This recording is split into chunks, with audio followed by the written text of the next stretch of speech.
Ladies and gentlemen, welcome to your midweek show live from Manchester Airport. It is time, ladies and gents. Let's get in. Welcome in. How are we all doing?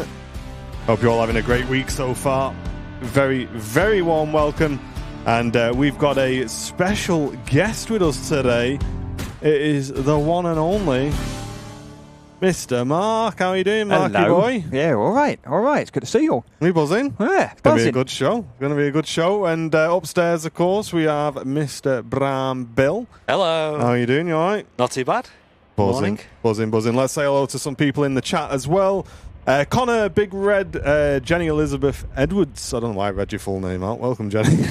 Go on. John Russell, Chicken Nuggets. How you doing? Brian, Yisrael, Sandra, Mikey D, Witchy Poo, Heltzers, Michael on the Twitch channel as well. Welcome in, everybody. How are we all doing? And the first arrival on today's stream, in from Brussels, of course. Brussels Airlines, A320. Looking a bit spotty. Spot that plane. Yes. Wants to be spotted. How you doing, Mark? I'm all right, mate. I'm all right. Yeah, we're all right. It's good to be here. Good to be here. You're just stopping in for you're on duty in a bit. I am. I'm have to leave maybe just before lunchtime, but yeah, I'm off later on today. Got a full week on, and then, funnily enough, next week I'm doing 3 days out of Plane Spotting Mike's favourite place, Liverpool. Oh, yeah. So I'm hoping to go and catch up with him if I can. Yes. See if we can get him up to 4,000 subs. But yeah, it'll, 4 days out of Liverpool. I can't get over. I was there a few weeks ago. What a lovely airport to work out of. It's great. It's isn't it? nice, nice and straightforward. Alpha, straight out, bosh, Well, it's off even you just go. security. You walk out of the hotel, or if you work there, the car park's opposite security. You go straight through security and you're out on the ramp. Yeah. No buses, no hassle, no walking. It's just great. Yeah, it's a lovely little airport. Love it. It's nice approach as well into Liverpool. Yeah. And on your departure, you get to hold the Manchester departures up a little bit as well. Yeah, that happens quite a lot. Happened to me the other day, actually, here. I think you guys were filming me, and I ended up having to sit there for a few minutes waiting for someone to come out of Scouse. I was on the 321 the other day. Nice. How are you finding the 321? All right, I've only had a few goes in it. It's building up and getting more. It's all right. It's a lot of people love it, but unfortunately for me, it's like a 757 off a Wish. It's a happy shot for 75. It doesn't go very high. It doesn't fly as fast. It can't lift. I mean, the max takeoff weight of the 321 Neo is still a ton lighter than the max landing weight of the 75. Right. Yeah. No, Wow. It's, We put a post out on Facebook this morning just saying, basically in a nutshell, is the 757, being replaced by more efficient, quieter jets, does it take the thrill out of plane spotting? Yeah, it does. It does. Yep. I mean, I like the Neo engines. I tell you what I did find, though, came back from Sharm a couple of weeks ago, Yeah. and something just made me think, hang on a minute, because I've got an old 757 flight plan from Sharm to Gatwick, and I had a look at the 321 out of Gatwick. There's a Neo one from from Sharm to Gatwick. So I compared the two, and the winds aren't quite right, so it's not a good, perfect comparison. But the 321 Neo from Sharm to Gatwick will burn 12.8 tons of fuel. The 75 burnt 20.8 tons. 20.8 tons. Big difference. 8 tons of fuel more on a 5-hour flight. Yeah, it's Wow. a lot. That's It's a lot of fuel. And I multiply that by how many planes are in the fleet and how many flights them Exactly. planes do. Oh Yeah. my gosh, that's a lot of savings. Yeah. I mean, the empty 75 weighs 10 tons more than an empty, 321 Neo. Yeah. But yeah, no, it's all right. It's a bit different to the normal 320s because you've got normally takeoff in flap 2. The flaps are different; they're slotted. When you come in, it actually has a lower pitch attitude, which is because they're worried about tail strikes. It's only got little legs. The 7.5, it wasn't such a risk. Yeah, much bigger landing But gear. Isn't yeah, it? I mean, I briefed it. I had a really good trainer when he did my conversion. He said, point at the 7.5 bit, and say, if it gets to there, start shouting at me, Yeah.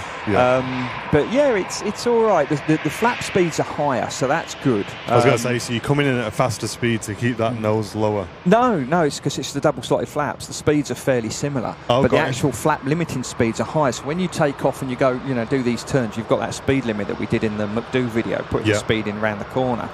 You can actually use the flap retract easier because on the normal 320 and 319s, the flaps auto retract at 210, Yeah. and the limit's 215. So if it's bumpy, you might overspeed the flaps. With the 321, you've got an extra 15 knots, and then once the flaps retract, you've still got the slats out. It goes up to 243, so you've got loads of margin. So I'm a bit happy to do it on that. Nice. But yeah, it's all right. It's nice. It's nice to see it as well. Yeah. Nice to see something a bit bigger. Yeah. But the landing gear's bigger. The main landing gear and the wheels are bigger.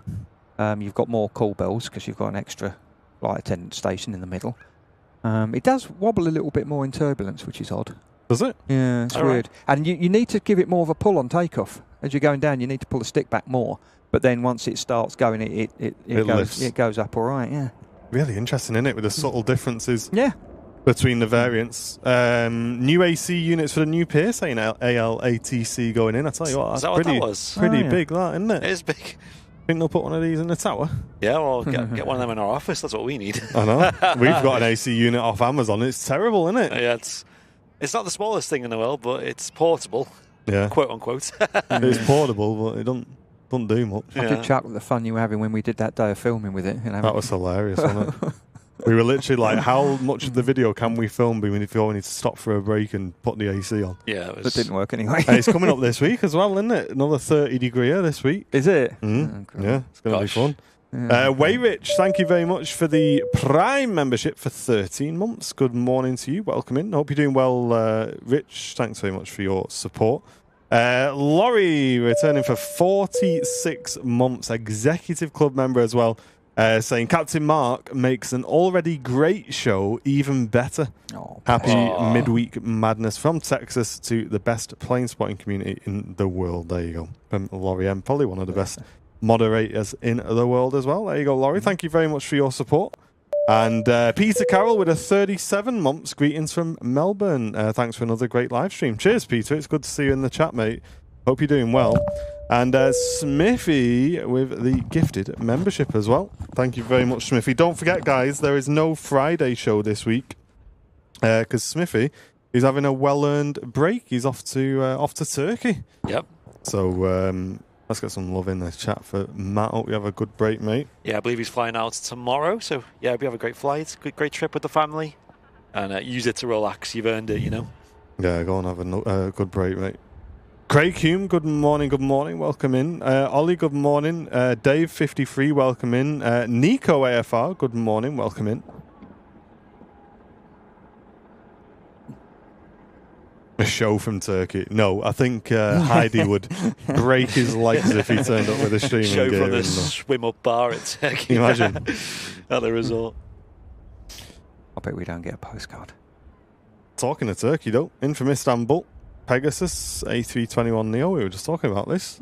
And Debbie with a 32 months, saying a Wednesday treat, says Debbie. Is it because you can tune in this time, Debbie? Welcome in. We don't say publicly who Captain Mark flies for, Craig, although it's a pretty badly kept secret, to be honest. It's the best kept secret in the world. What we're talking about, nobody knows. We keep it so quiet. What we tend to say is he's a captain, an Airbus captain based here at Manchester. Although, you know, he says that's what we say at the beginning of all the videos, don't we? Yes. Although you have been doing a few flights out of Liverpool as well, which is pretty cool. Hey, Jenny, thank you very much. Kicking the show off with a £2 donation as well. Thank you so much, Jenny. Really appreciate that. As always, we will be doing giveaways on today's show as well, folks. If we hit 50 memberships today, we will give you a water bottle of your choice. Oh, mate.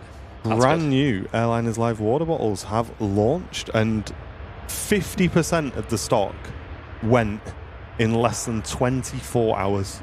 Yep. Which is insane. Because when we launch merch, we either do like a bit of a soft launch where we just post them on social media, or we launch them on streams. With this, we were like, just do a little soft launch. If anyone wants them, they're there. Like you said, we've already sold half the stock. Yeah, we've not even showed them on a stream yet. I know. We'll have to listen into this Pegasus and then we'll show them off. Yes.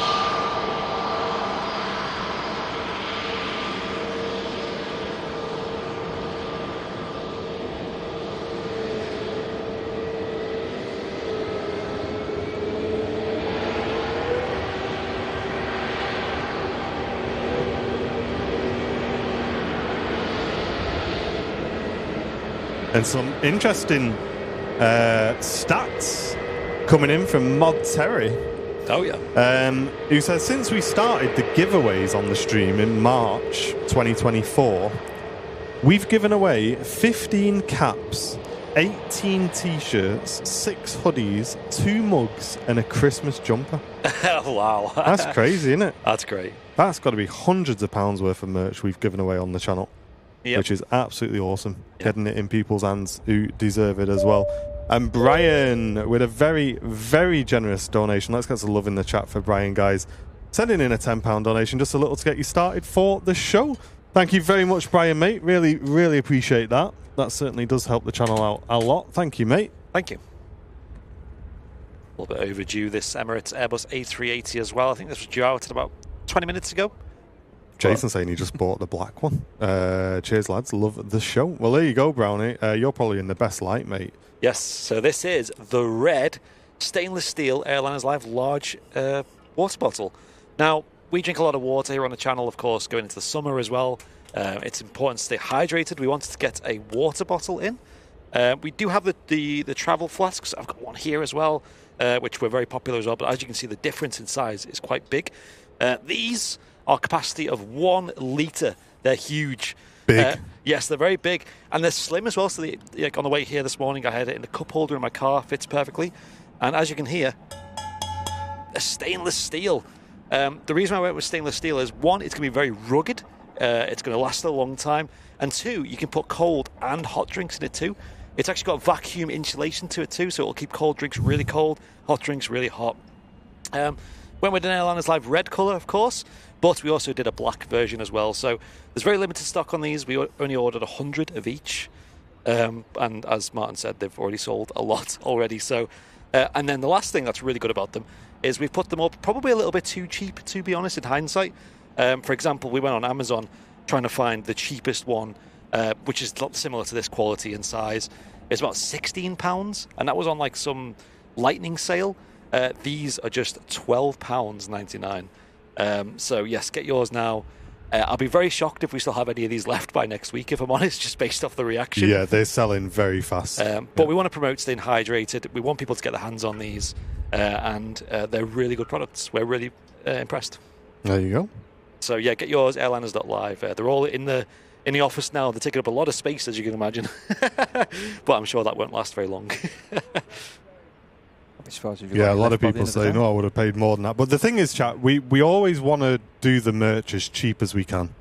And that's kind of the thing, is we'd rather you guys have got the merch.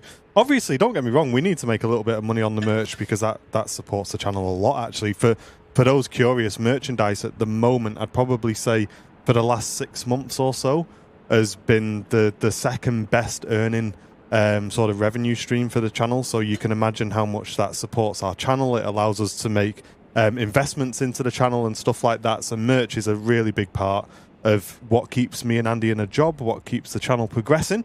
But at the same time, you know, we don't want to take the mickey. We very easily could have sold these, as people have said, for 16, 17 quid. We'd rather do them at $12.99. We make enough on them. We're happy.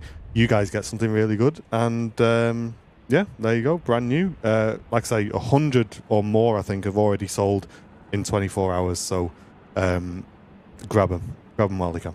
Yep. ALATC has just put a joke up, the one that I was just about to tell, so he's beat me to it. Well done. Go on. Greg's asking, he flew 321 Neo from Boss to San Juan recently. Do you think transatlantic on 320s is a bit much? 75s used to do it all the time. They can do it. You know, you see these XLRs and these new long range ones doing it. I don't know if they're having problems. I remember a while ago there was a little bit of a problem because it flies a bit slower than things like 330s and 777s and that. They wouldn't get the heights they wanted to go across the pond, so they were burning more fuel. But I don't know if they've sorted it out. But yeah, I mean, it's quite capable of doing it. You've got your E-tops. It's super reliable. So yeah, it's whether you want to be in a smaller cabin for that length of time. That's the. Yeah, I think that's the deciding factor for a lot of people, isn't it? Yeah, that's right. Mr. Bear, welcome in. Mike D, good to see you. Jenny Watts, thanks again for your support as well. Doug, good to see you on the Twitch channel. Andrew Kovacs, welcome in. Hope you're doing well. And Anne Wright, good morning to you. Grayman looping walking tours. Just bought the water bottle, much needed in this heat. It really is. It really is. We're going to ask Captain Mark to pick his colour as well. We were going to bring you on today and we forgot. So you can have a choice as well, mate. Let us know. I'll see what's left, if there's any left at the end of the day. There you go. You've got a choice of red or black, so you let us know, mate. I'll let you know.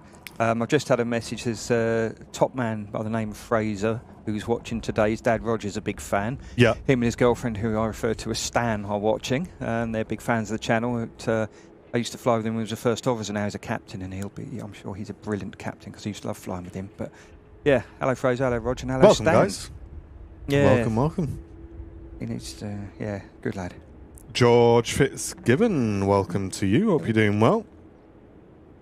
I just find it interesting with the first officers. Not every FO wants to go for captain, do they? No. It's like a choice they have to make. It's not like they work so many hours and then they're automatically a captain, is it? It's kind of a choice that they have to take on a lot more responsibility, of course. And I think some people just suit it, don't they, being a captain as well? Yeah, I mean, the senior first officer salary and contract's a pretty good one. It's pretty good, and you've got. I mean, I stayed as an SFO for a long time because of family reasons. I couldn't leave and go to get a command. Yeah. And, it's not a bad little number, to be fair. And, I know guys, it just doesn't suit, so what are you doing about your command? Oh, I'm not, no, I've got family, whatever. I've, 2 young kids, I'm not going to Gatwick for however many years and, missing my kids growing up. I'm like, I can understand that. I mean, I've missed my kids growing up for years now. What's involved with getting your command? It's such a process now. You've got to have the hours requirements. You've got to have a certain amount of good simulator checks. You can't have a dicky sim check. You have to do a load of online learning. You have to apply, do a load of online learning. You then have a meeting with the base captain and chat about it. And then you have another thing called a command preparation interview where he'll sit there and he'll give you some scenarios and you talk through how you would handle them. And then you do some flights with trainers and they make sure you're all right. And then you do a command assessment simulator and interview, which used to be quite in-depth tech interview, but now it's a little bit more scenario based. And you'll go in the sim and run as the show as a captain. And then once that's done, then you do the command course, which is actually good. The training's very good. They brought this thing in a few years ago called a FOD, First Officer Development. Because you want to get people developing their failure management models, and we've talked about that. I did it in one of the newsletters about a failure management model. You can't know every failure in depth, so you have a general failure management model, how to run a failure from start to finish and make sure that you're doing everything, because it's not the captain's job to do everything, but it is the captain's job to make sure that everything is done. Yeah. The process now is very, very in depth. It costs a lot of money to get people to the command course stage, and the command course itself is very expensive. So they want to make sure that you're up to the job and you're not going to fail it. And the pass rate is very, very high.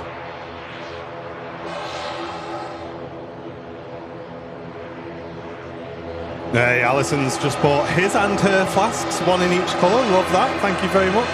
Nice.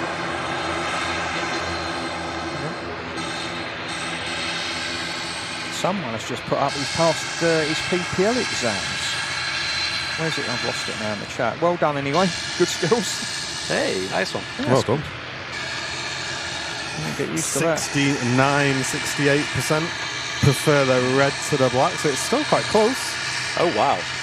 Oh, there you are. Harry WG passed his first PPL exam, got his first solo on Friday morning. Good luck. Good lad. You'll never forget that. Here's that Air X BizJet again. And we've seen on Sunday. Such a stunning looking aircraft, that. Yes, it is dual ops. Thank you very much, Ollie, for the reminder. Oh, yeah. Overlay. There will be dual runway operations for all of today's show. Mostly favouring 2-3s, so I think they will stay on this for today. But I think tomorrow they might change to 0-5s. We'll see. Debbie, thank you very much for the 32 months of support. Andy Bollard, gifting an Airliners Live membership. Thank you so much, Andy. I appreciate that, mate. And Tony, welcome back. 10 months of Airliners Live support. Thank you very, very much, Tony. Appreciate that, mate. Nice one. Yeah, very beautiful jet, that. We did see it on Sunday, like I said, and proper breathtaking aircraft. Sadly, we won't get to see it so close today. Gosh, what do we look at here? We've got a Dreamliner about to take off. We've got the Emirates Airbus A380 on the push. That'll be departing soon. And in fact, there's 2 Dreamies here at the start of the Streamy. I did see Myri was in the chat as well. Good to see you in the chat. Nice one, Myri. Good to see you back. And Annika gifting a membership to the community as well. Thank you so much. First Dreamliner out to Cancun.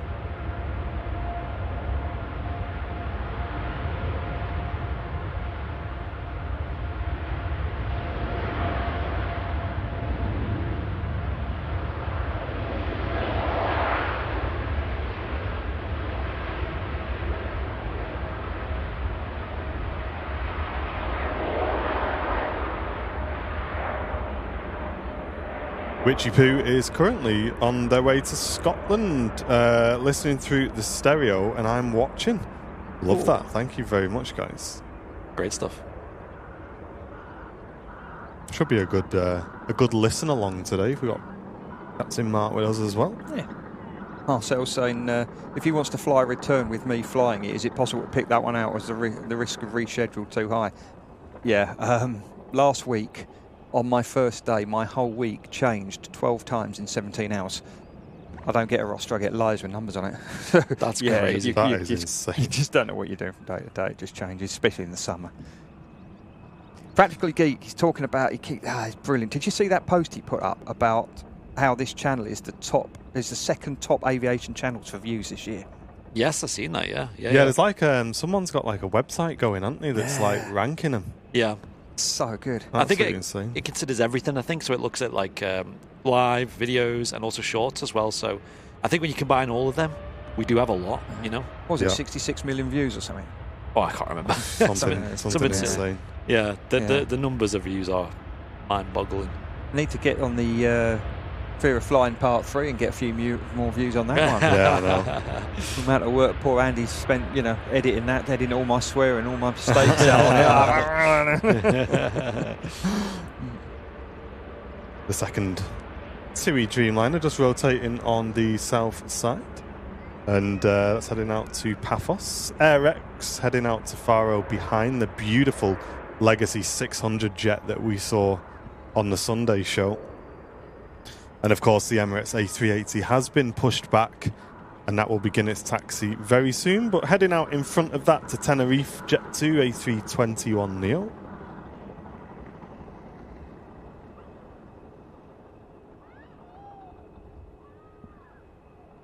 Beth H, good morning, welcome in. I hope you're doing well, Beth. Good to see you in the chat. Hello. We can hear the 380 powering up, can't you? Yeah. Yeah. I remember when Emirates used to bring the 777 to Manchester, and it'd be on the same standard, push back. The engine sound, the engine start sound of the 777 is huge. Great, isn't it? I do miss that. There is like talks that Emirates might bring a 4th route into Manchester Airport with the 777. With the triple, yeah. Yeah, so They've got slots, I believe, already. Yeah, nice. Love to see that. Helsers, good to see you on Twitch. How are you doing? And Rob K, good morning to you. Welcome in. And Pedro, go on, mate. I hope you've enjoyed your festival that you went to, guys. Thank you very much for the gifted membership. I sent him some pictures of it. I flew over because my stepdaughter was there as well. Download festival.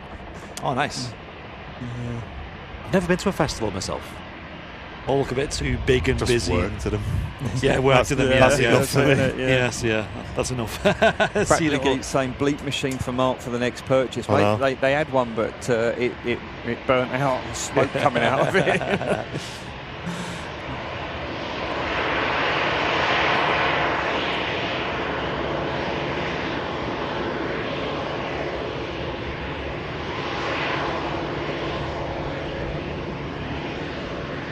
Hella got their PPL in 1984. Good on you. Oh, Tom Dixon Kennedy's asking about specialist training grants for people who want to get their ATPL. Jet 2 are running a scheme where they'll train you up from nothing to airline pilot. TUI do it and BA do it from time to time. Yep. I don't know of any others off the top of my head who are I doing think it. Virgin did one at one point as well. Did they? I don't know if they are still doing that though.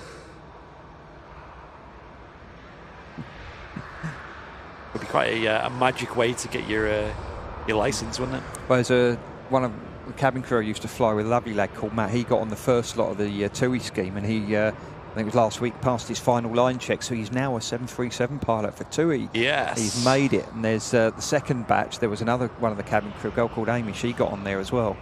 So she's going through her training at the moment. So yeah, it's a really, really good scheme. Beastie, thank you very much. Just gifted a membership as well. Really appreciate that, Beastie. Hope you're doing well today. Someone with another viewer of the channel who worked at Thomas Cook as a cabin crew and lost their job because obviously it went under, and now they fly for TUI as a 737 pilot. So Excellent. it's really cool. I was actually talking to Sam last night, Andy, about a guy who's a training captain for TUI at Luton. He used to, when I was working at the flying school, he used to run the desk. And he was a big lad, lovely bloke called Joe. And he used to come in sometimes in this pink shirt. And I said, you look just like Will Young in that pink shirt. And he was like, I'm going to hit you. Oh, I better leave right now. But you look nothing like Will Young, nothing. But just because he had a pink shirt on, Just give him grief. Yeah, just always great lad.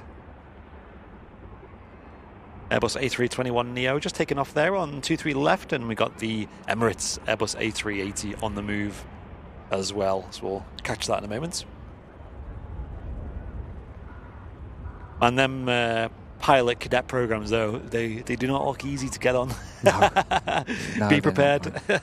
Jake saying he's very new to the channel, but thank you for getting me through a slow working day. Hey, there you go, Jake. This is our regular Wednesday show, so at least you've got one of the days in the week there where you can look forward to some content. Usually we have a show on a Friday as well, but just not this week as Matt's on his hollybobs.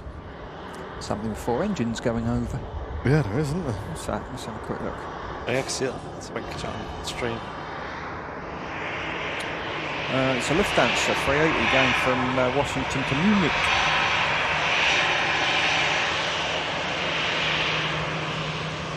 Bit hard to see that, isn't it? It's a bit hidden. Yeah. Mike saying, did I hear Matt? No, you heard Captain Mark. Hello. Here he is. Hello. Yo, yo, yo, yo, yo. Emirates A380 crossing over 23 right now, heading out to 23 left to depart.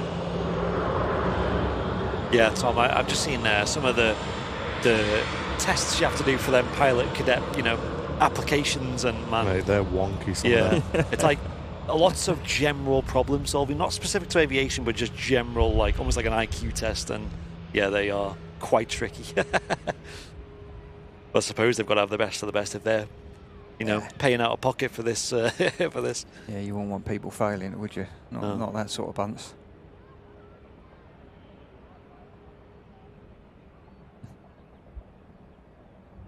Biggest passenger aircraft on the planet on the taxi out to 23 left. No worries, Big Red. Just going to nip out and walk the dog before it gets a bit too warm. I think that's going to have to be something we're all doing at the next few days. Yes. We're expecting quite a lot of heat kicking through the UK. Right through to Sunday, I think we're getting up to nearly 30 degrees. It's going to be a warm one. Find it mad how we had half term with the kids off, and the whole time it just rained non-stop. And now they're back in. It's getting better. Yeah. Well, I won't be walking my dog this week. That's for certain. I haven't got one. I was thinking. I was like, hang on. Hey, you've always got to think Mark's got something coming after that. Yes, yeah. I was over that video you sent us with the when that Pedro meme was going around, and there was a dog in your house, and you had the camera and you went up to it and you were just spinning the camera around. Yeah, that was my stepdaughter's dog. That was, yeah. And you could just hear everyone laughing in the background. Like, what is he doing? A husky giant Malamute cross. It's not a small dog, Dad. Yeah. It's lovely. This is Airlines Live in the chat. Good morning. Yo, yo, yo. Hello. Mark's got you some more Haribos here. Sweet, yeah. You have to start bringing some for Darcy. Doggy sweets. Give her them. She's hyper enough. I was going to say, do you want her any more hyper? I don't think so. A380 holding short as the Next arrival for us from Ostend Atmospherica Aviation, Venom 300. Great, isn't it, when you look at that 3.8 and you think, actually, when they designed it, that's the small one. Yeah. That's the smallest of the three. Crazy, isn't it? I'd love to see the others. Yeah, it would have been good, wouldn't it? I like the summer, Graham. I definitely wouldn't wish the summer away, but I think for me, 24, 25 is like where I'd like it to stop, I think. Yeah, like in May, where it was just like, bob on. Just lovely. Yeah. I think if you're getting towards the 30s for me, it's we're not built for it in the UK. It's just too hot. It's too hot. All our houses and infrastructure aren't designed for those sort of temperatures. It's nice when you go shopping, though, and you have aircon in the shop. And it's like well, the thing is, remember last year or whenever it was, half of the shops, all of the fridges were like breaking down and stuff. I think I went to 2 or 3 Aldis and all of the fridges were just not working. Hey, Thomas, thank you very much. Just gifted a membership that's gone to Duncan. Thank you very much for that, Thomas. Welcome in, Duncan. We will be giving away one of our brand new water bottles if we hit 50 memberships today. And thanks to you guys' generosity, we're already on 6 brand new VIPs at the start of today's show. Graham and Loop saying, I'd like it to stop around 15 degrees. Can you guess my hair colour? No, that's definitely need a bit more than that for me. Actually, the cabin manager I'm with today has the same problem. He got really burnt out in Egypt. He ended up in hospital. It was that bad. And he'd slapped load of factor 50 on. And he was showing one of the new cabin crew the pictures. She said, "Oh, that's terrible." And I said, "Don't listen to him." He said, "You know what he did? He opened up the fridge door and the light came on, and that's what happened." And he's like, "Oh, I'm just joking." No, he went out in the moonlight, and that's what happened. Went out in the moon. Yeah, the moonlight did that to him. Yeah, I think that would be... I'd struggle with that. I do like sitting in the garden just soaking in the sun.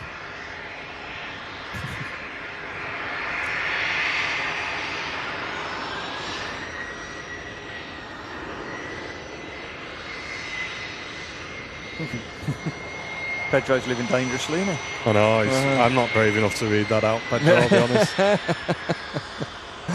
Let's hope she doesn't read the chat back later.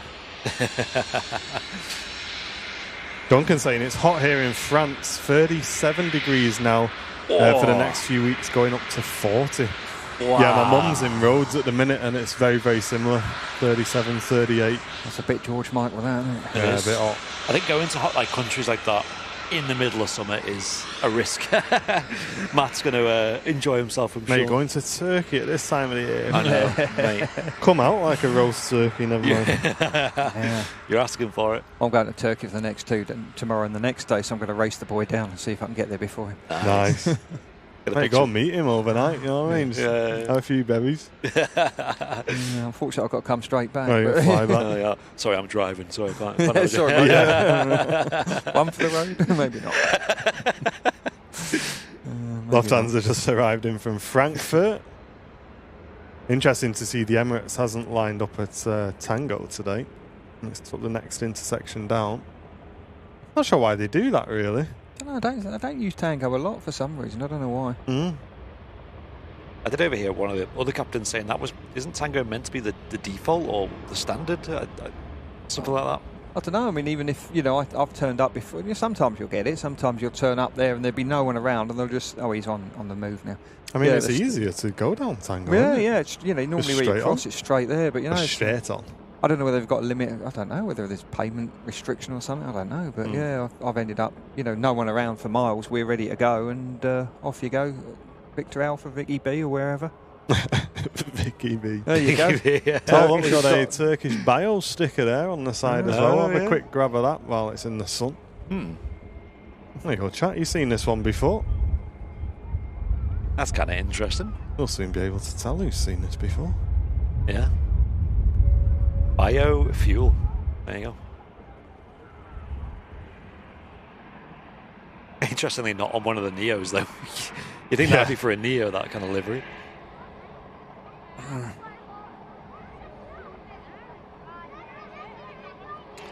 Lined up now, ready to go. The Emirates Airbus A380.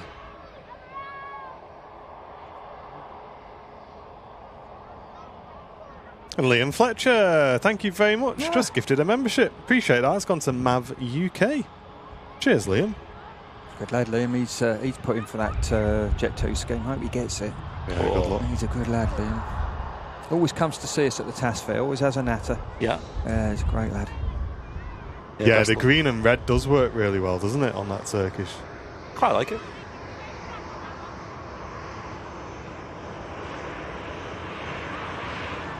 A380 lined up behind the departing EasyJet out to Lisbon. I do find it a bit strange that it's not on a Neo, but maybe there's a reason. Maybe it's the CEOs that they're trying different fuel types with. I don't know. I mean, maybe it would make the biggest improvement. Yeah. I saw the CEO in Turkish one recently. They do come in from time to time. But, yeah, I mean, it'll burn more fuel. Yeah. Cheers, Gary, saying loving the commentary and the banter this morning. Thank you very much. Tell you what, I can't make my mind up with this door, you know. I'm sweating, mate. Are you? Yeah. Matthew's asking my thoughts on pilot-only flights and what's the law now, plane passengers. I'm not sure what you mean. Pilot-only flights, as in what, single-pilot flights?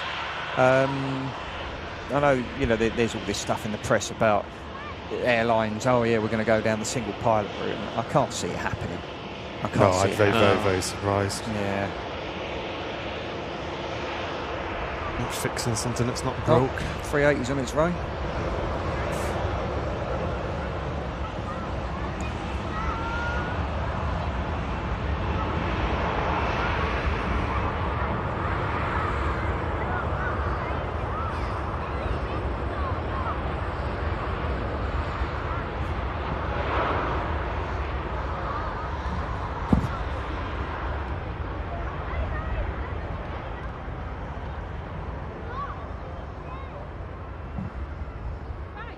Goes the Emirates Airbus A380 heading back to Dubai International. Gateway to the world, they call it. It's the first departure of the day of an A380. We've got 2 more to come though. Yeah, I did see a bit of a discussion about, you know, driverless cars, driverless trucks, you know, pilotless planes. And I think there's always going to be a drive to make them pilotless, right? Yeah. But it's just a case of what's the actual point? Like for all that it's worth, you know, having someone in the flight deck, 2 people in the flight deck, in fact, to make sure they're there in case things go wrong. It just trumps everything else. Like the relatively, you know, the cost saving of that is just not worth it. Like, no, I think you it's like with anything, man. Like it's like saying, oh well, you've got IT staff in a big business. Why? Because they're there to fix it when the IT doesn't work. Yep. Do you know what I mean? Yeah. It's like you can't just solely rely on technology, in my opinion. Yeah. Especially if there's something like a flight. Do you know what I mean? Or Yeah. I mean, you can kind of pushing the limits even with the cars, I think, really. Yeah. Yes, that's it. You go on the Aviation Herald quite often, you know, a couple of times a month there's a flight that's diverted because one of the pilots has been taken ill. And, you know, I know people who's happened to, you get a bit of the, you know, the Haggarda heartburn, as we call it, you know, and it depends on how bad it is, you may have to divert the flight. Yeah. You know, I had the Haggarda heartburn about 2 weeks ago, and that wasn't fun 6 days. Yeah. Bit of food poisoning, you know, and yeah, it's not good. I know Boeing are like experimenting with these, basically a way to control a plane from the ground. Like, let's say you had like a dual pilot incapacitation, but I think that is the way in, that they're trying to make it work, you know, of, oh, now we can control it from the ground. So if the FO is required, we're here on the ground, you know. It's like, how do they justify spending money on that? Like, how rare is that? Do you know what I mean? Exactly. Yeah, well, that's what I'm saying. It's the long-term goal might just be something as, you know, like remove a pilot from the flight deck or something that, you know, but at the end of the day, is that worth doing, you know? And I don't think so. I think, and also, like, people like having 2 pilots up front, don't they? Because they know full well that if something happens to one, there's another one there. Exactly. Yeah. Real Captain Jack, thanks for using your Twitch Prime on the channel. Really appreciate that. Thank you very, very much. Hey, and watch out, Neras is in the chat. Oh my gosh. Hey, Neras, it's going to be 30 degrees here by Sunday. I know, you won't believe it. We're going to be crying our eyes out from Sunday. Good to see you, mate. Which you saying, have you always wanted to be a pilot, Mark? Yeah, I mean, I was telling someone the other day about it, that I used to go up Heathrow years ago. My mum used to take me up there, and used to watch the planes, back in the, I'm going back donkey's years now, 45 years ago. Proper airliners, about the noisy, smoky things. And then I did a flight up to Newcastle years ago with my mum, and I was just like, I just want to do this. This is what I want to do. We got a flight deck visit, and it was a 757. Oh. And that was it. So then from then on, I started learning, and we went from there. Just finding a point. There's a point there called Neras. Ah, no way. Where is it? It's just off Nice. There you go, Neras. There is a waypoint in the sky called Neras. Yep. And it's just off the coast of Nice. Yeah, you use it on, I think it's the engine out of Nice on 04. You turn right and head off towards Neras. It seems to ring. That's why I heard that. I know that. That rings a bell. Yeah, That's mate, funny. we'll give you a shot of this as well. There you go, pal. Look at that. Hey, what do you think of that? Famous. Neras, mate. All the Thursday. pilots. We'll have a bit of Friday. There's Saturday. Wow. There's Sunday. Lovely. Lovely, jubbly. Can be toasty.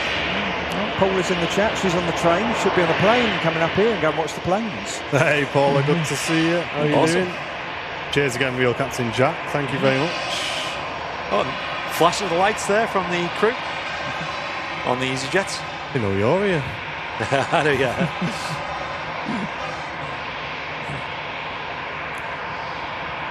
That's paint, isn't it? Listen, you go to BBC Weather, mate.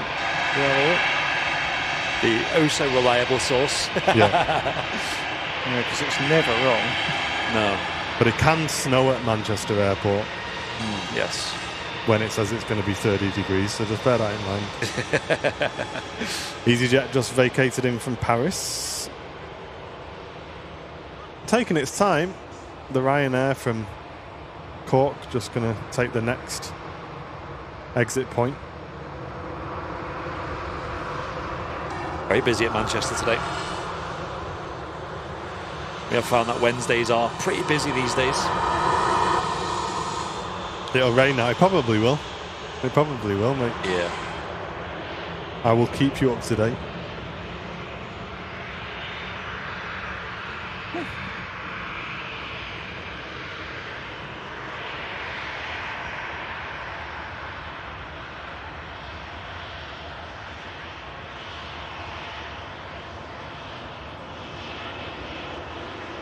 Vacating the Ryanair 737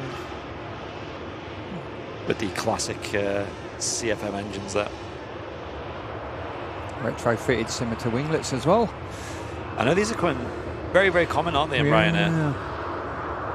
And like you were saying about the fuel improvements between the 757 and the A321 Neo, and even things like this where Ryanair have spent about 300 million on retrofitting all of these to their fleet, or these to all of their fleet, and I think it's only about a 1.4% fuel efficiency improvement, which you think sounds not great, but across all the planes and all the flights they do and all the years they want to keep them for, it's a lot of money. I think it's about 3 years to pay off that investment.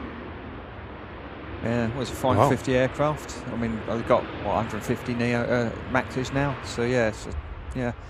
Green's on the Twitch channel saying, "Good morning. I'm a crane operator, and I got to load unmanned vessels into the Antonov at East Midlands Airport just recently." Oh, cool.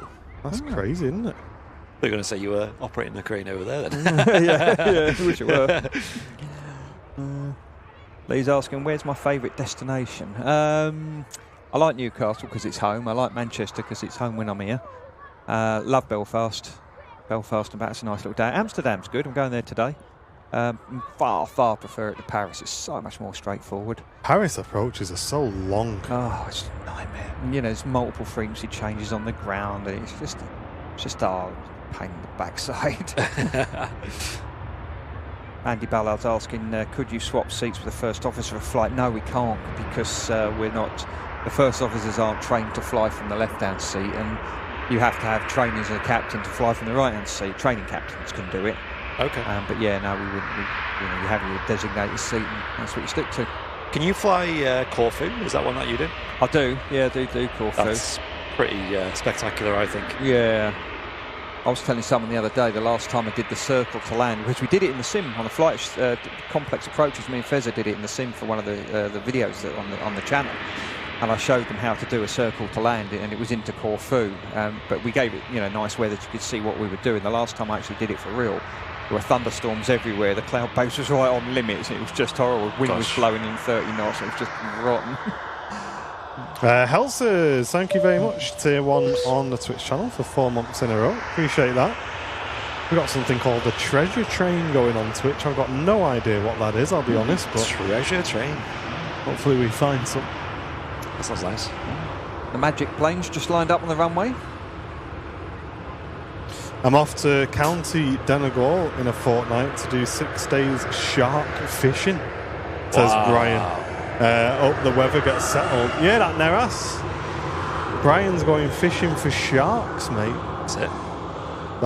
That is proper fishing, that, isn't it? I mean, to be honest, looking at the size of some of the teeth on the pike Neras catch, I don't think he's far off, to be honest. Beluga about to fly over. I'm looking out the window. I can't see it. Which way from? From Chester or from Chester? Yeah. Okay. Keep an eye out. Usually quite a lot of scattered clouds today, so it's likely it's behind one. Hey, John Russell, good to see you in the chat. How did you enjoy Sunday, mate? Mate, that was incredible. Winning yourself a watch, finding flyer watches. They were at Harden Airport on Sunday. Did you see that, Mark? I did, mate. The video, John's little face when he realised he'd won it. Yeah, crazy. Yeah, excellent. So good. Yeah, that was good. I loved that. Oh, there's the Magic plane on the takeoff roll. Hey, I'll call you out though, mate. I'll call you out, John. You did say you're the boys before you said life's looking up. I did spot that in the video. You know what I mean? We did have a VAR check on that one. Why is this the Magic plane? I think because you were the first one, we'll let you off. You know what I mean? Oh, that's the Magic plane, Andy, because look, there's 100 people disappeared into thin air. Started. It's not quite Neras' stream yet, though. It all started a while ago. Yeah, no visual yet. I know, I think Terry was saying that Harden is quite busy today. Lots of movement to the Belugas, which I think is always a really nice thing because it shows Airbus are thriving with, the A350 sales. And we love the A350s. I want to see more of them in the skies, for sure. Treasure trains are discounted on 5+ gifters. What does that mean? I don't get it.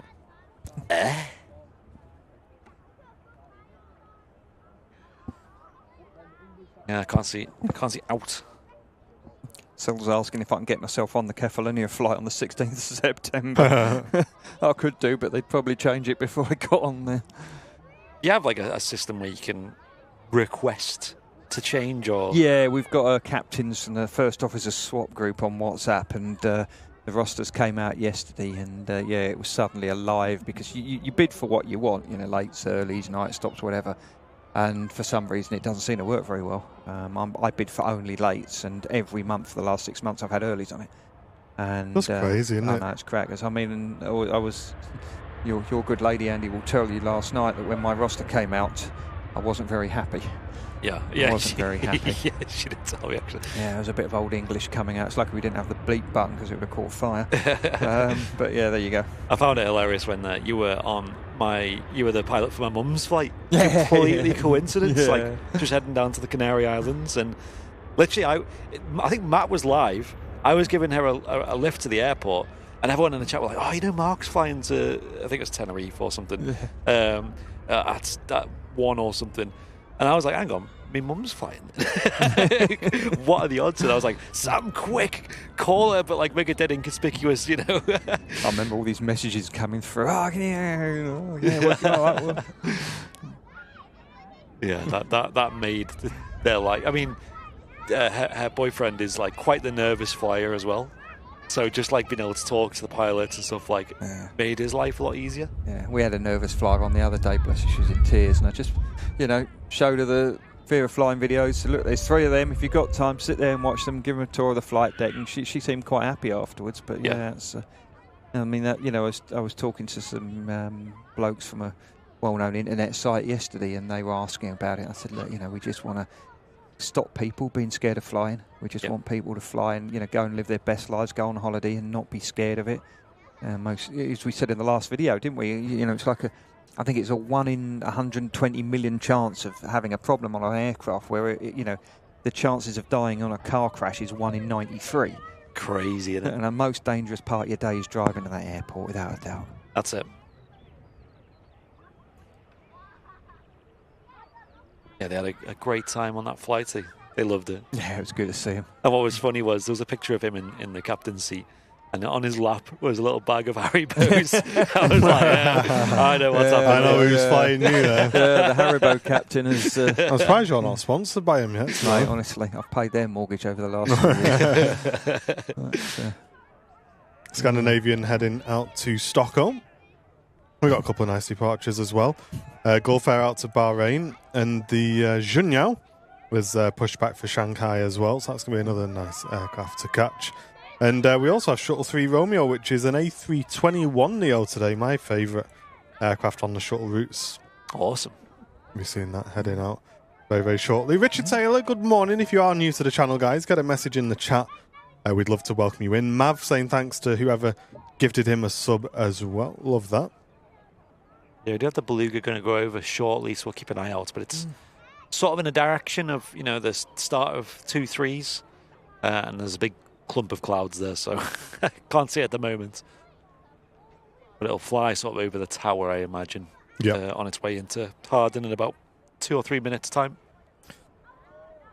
There's a Iceland Air 76 going over on its way to Heathrow in a minute. Oh, is there? Behind you somewhere. That'd be nice, wouldn't it? Yeah. Yeah. It's quite sad, you know, when you go up there, there's a few old 75s parked up with no engines and that. It's a sad sight to see. I know. It's interesting, though, with the 76s, they did paint them into the new scheme, didn't they? Yeah. Which seems weird. I know, it's like, I thought you were getting rid of them, but I don't think they have any dates to get rid of them, the 76s. So I thought they were hanging on to those. I know they're old, but they need the capacity, don't they? But yeah, it seems that way, doesn't it? Yeah. There's an old 75 parked up at Antalya. It's a purple and white one. It's a ex-Russian one. I think it was Vim Airlines. And I remember seeing one of them donkeys years ago in Chambry when I was at my last airline, and he did a visual approach in the mountains in cloud.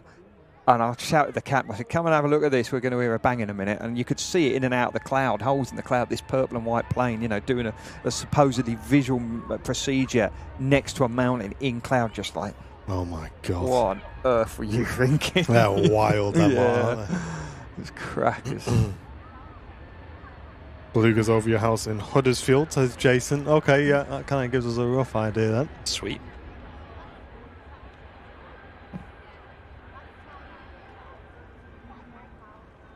Yeah, it's quite nice to see the Belugas flying overhead. Quite the treat. Kids love them.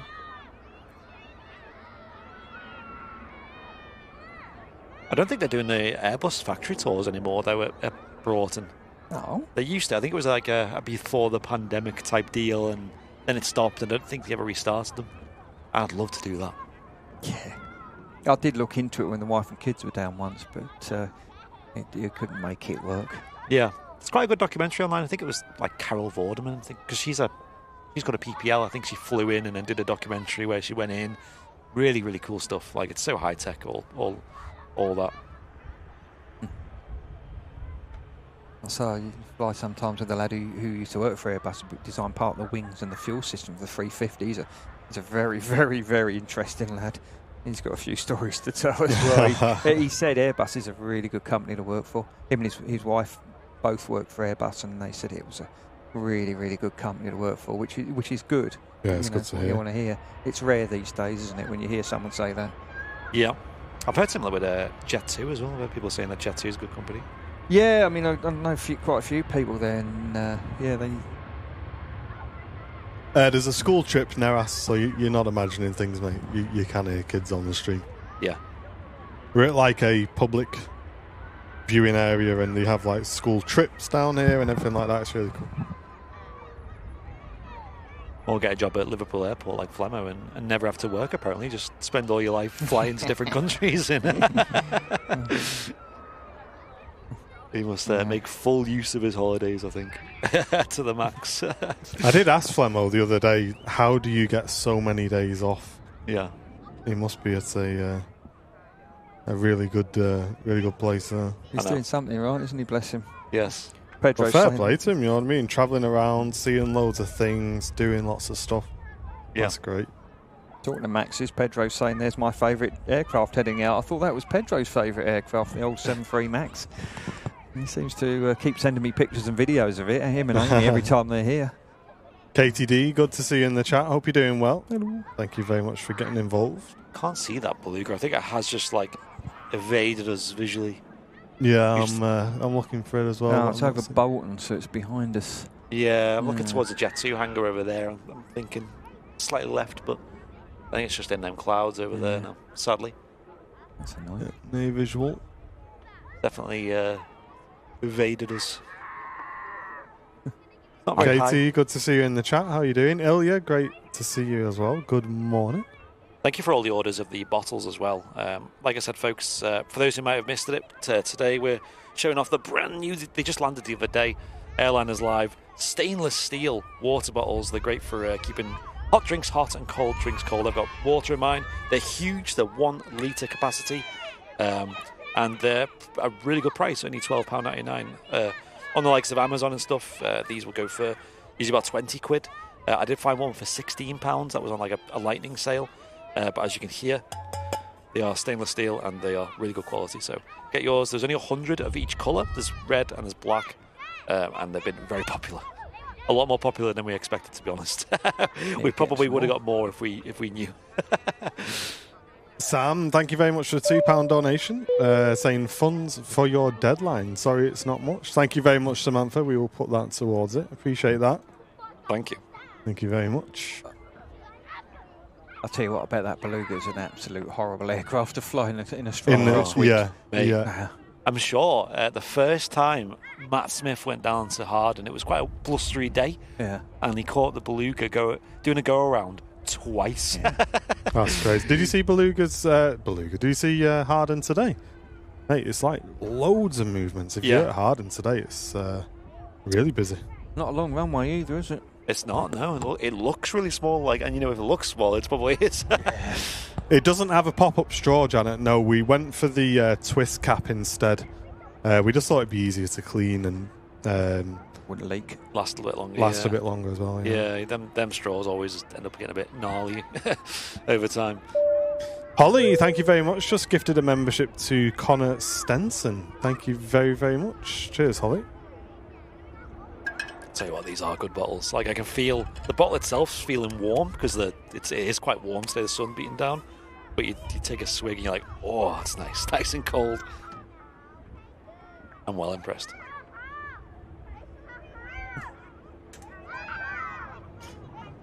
Jun Yao on the taxi out, about to cross the runway. I think there's an aircraft on approach, so she will wait for that.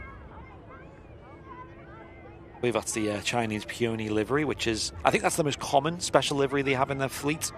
Every single Dreamliner in the Jun Yao fleet is in some kind of special livery. Believe it or not, they do have like a standard livery, but that's only on the narrow bodies. Katie's saying she lives in Canada, and I have a tornado and hail to watch out for this evening. Oh no!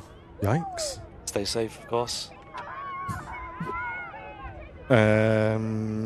We've also got the Gulf Air Dreamliner on the move, Singapore A350 as well, and the Aer Lingus A330. So some really nice movements coming up, folks. Tell Myri's in the chat all the Dreamies are coming out today. Yeah, love it. Dreamies on the streamies. Can't decide today. My jumper's on off. Paula's missed her train because she was watching the channel. She was engrossed in it. Come on, Paula. You do this all the time, man. Missed the train? Oh, gosh. Well, at least you got something to watch while you wait for the next one. Just don't forget this time. Hey, Beverly's enjoying the stream in her new house in Lincolnshire. Oh. Loving it as always. That's awesome, Bev. Amazing. Congratulations on the new house. Hope it's 10 out of 10. I'm sure it is. Yeah, congrats. It's nice over in Lincolnshire. Bit of RAF Coningsby and all that. Yeah, we've seen the Silk Ribbon livery as well, yeah. Yeah, that's nice, isn't it? Very nice one. We've also seen the Oriental Ruby, which is, I think, by far our favourite. Strange how that's not been back for a long time. Yeah, you don't see it too often, do you?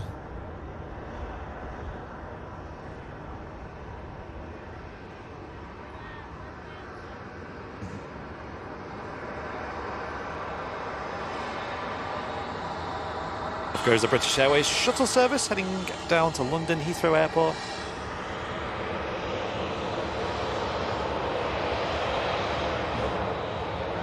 And there's a Ryanair just landed as well, the CFM 56 engines.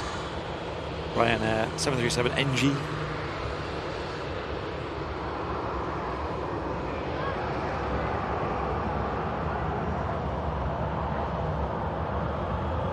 Gulf Air's holding in a bit of a strange location. It's almost like the Emirates A380 pushback.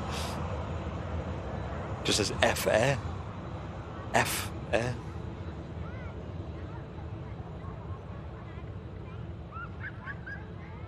I think talking to 321 Neos, I think my next one is the 1st of July. Off to Reyes. Yeah. Check-in. 3:40 in the morning. That'd be nice. Lovely. Yeah. Yeah. That's why I don't do it, or I try not to do earlies. Sounds nasty, but then you got to remember you got to be there. How much earlier than the actual flight itself? I like to get there nice and a lot earlier, so I can do everything in my own time. And but yeah, I mean, when it's that ridiculously early start, you know, it ain't going to happen. We've got a COS next month, 4:25. Malta, 3:40 in the morning. 3:40 in the morning. 3:40, yeah. That's mate. the time it departs. Or No, is that that's the time the report is. okay. Ridiculous. Still silly. Yeah. Yeah. It was like we had a flight to was it Corfu? I can't remember now. And we were flying out at about 5:40 in the morning, and I was like, "Is that even allowed? Like a flight at that time? Yeah. That's insane." Yeah. Like I didn't believe it. I remember the earliest they used to do was it was a 5 o'clock report for a Palmer, but you finished by lunchtime. And now, you know, you're doing these ridiculously early starts and they're longer days. You're getting back, and then you've got to try and get away from Manchester Airport in rush hours. It takes me 2 hours to get back to me flat, and you're on minimum rest for the next day. It's horrible. No, that's why I like me lates. You know, you get back at 1, 2, 3, 4 o'clock in the morning the next day, but the roads are clear. It's half hour back. Good point, isn't it? Nice and easy. Yeah. Kieran, thank you very much for the $1.99 donation. Appreciate that. Thank you. Jinyao Dreamliner next to go. Now lined up on 2-3 left. Heading back to Shanghai. Yeah, so the wingtips now are different on different models. The Dreamliner has like a swept wing design. As you can see there, they kind of like sweep up towards the end a little bit, as does the 350. Whereas on some aircraft, you'll see like a split wingtip or a sharklet, as it's called. You'll know that. It'll stand out a mile.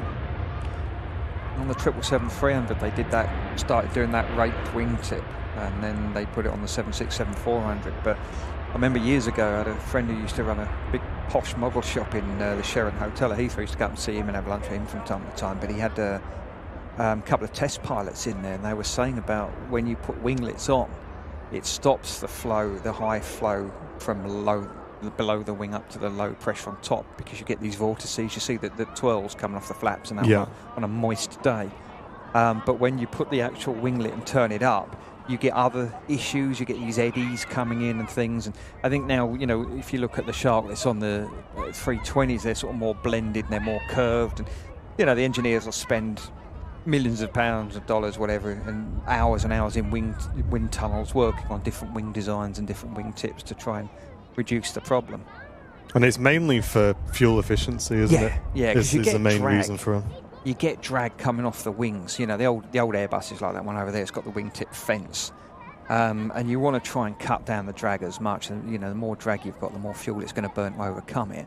And you're going to get drag through gravity trying to pull you down, you're going to get dragged because you're pushing something through the air and you'll get air resistance. But then when you've got lift being generated by the wings, you will get drag off of that. It's called induced drag. You know, you get friction, parasite drag, and you get induced drag. And there's nothing really, you know, you've got it, but it's minimising the effects of it is what the engineers are, you know, try and do as much as they can. They, you know, I mean, these winglets, they do, you know, the sharks on the Neo, on the Airbus Neos, they make a big difference in fuel burn. They're massive as well. You don't realise how big they are. Yeah. Well, the MD-11 ones, they used to be 10 foot up and 2 foot down. They had this Wow. little stumpy 2 foot down one. And, you know, you look at it going through the air, you didn't think they were that big. But, yeah, even the ones on the Neos, I don't know how big they are, but they are big old winglets. Gulf Air heading out to Bahrain. Cheers, Jenny. Glad you like it. Thanks so much for the order.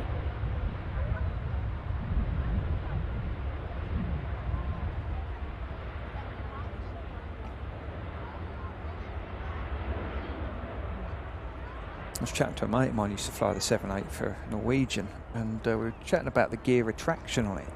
With the 900 and the 10, when you select the gear up, the doors open first. The sequencing opens the doors first. But on the shorter one, the 800, the actual gear tilts because it hangs back wheels down. Yeah. So when you select the gear up, see the doors are open on that one. But on the 800, what happens is you select the gear up, and the gear actually tilts level, and then the doors open, and then it goes up into the body. So it's slightly different. Really interesting, isn't it? Use the spare trivia for you. There you go. I know. Had EasyJet out to Bilbao. So you can see a couple more different wingtip designs on the 330. Got a bit more of a Sharklet style design on that one. And then the EasyJet that's currently heading out to the south side has got a wingtip fence, it's called. And that's kind of like a triangle shape, rotated sort of 90 degrees on the end of the wing.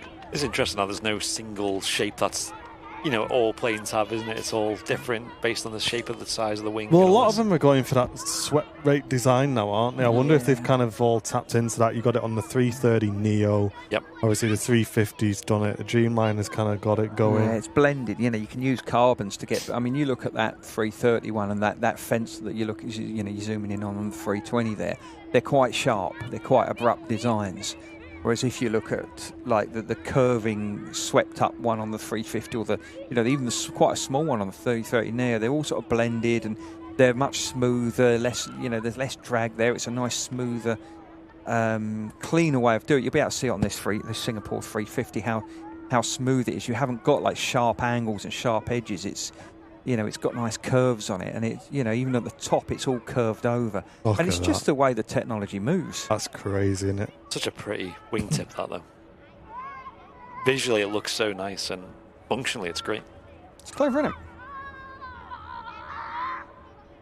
it? Ollie's saying, doesn't have a triple? Yeah, they've got this. The triple, like I said earlier, they came out with this sort of, rather than actually having a winglet poking up, they did this sort of swept back bit tip. This swept back tip, and then they did it on the 76400, and now the newer triples have got it as well. But the thing is, you see some of the old 75s, they got like clipped wings. There's just nothing on the end, and I think that looks really weird. Yeah, yes, looks really weird. Yeah, I mean that was, you know, it's a 40-year-old design now. Back then, that was the standard. Yeah, and you know, even you've got a Aegean Neo behind the Singapore now. You can see the sharklets on that. So that's a sharklet. You can kind of see why it's called that, because it's kind of got the shark fin style, and they're huge. When you stand under it and you look at the way it curves up into it, it's not like it's not like a where it's like sharp it's not like that, is it? You know what I mean? Yeah. It really kind of smooths into it, just like big that. Fish, not little like fish cardboard box. Yeah, it's kind of like that. You know what I mean? Morning, Dad. How you doing? Yo. Yo. Terry, thank you very much. Just gifted a membership as well. Thank you very, very much, Terry. Appreciate that. That's gone to Heidi L. Oh yeah. Have a look at them new bottles, Dad. If you got a chance on the website. Yeah, have a look. They've been very popular. If you want one, I can reserve you one. Yeah, 5-fingered discount more like. When Martin's in the loo. Undo his sock. What's that in your tray? Are you pleased to see me? No, I'm not smuggling a bottle from your dad or anything. No, definitely not. A bit hard to smuggle, aren't they, these things? Oh, watch out. Sharpshooter Sam's in the chat. Yo. Colin, good to see you. Is currently at the viewing park. Nice one, Colin. Oh, hello, mate. Hope you're having a good day. It's a good day for it, mate. Colin gives a wave. How is he? Gives away. Gives a wave. Charles.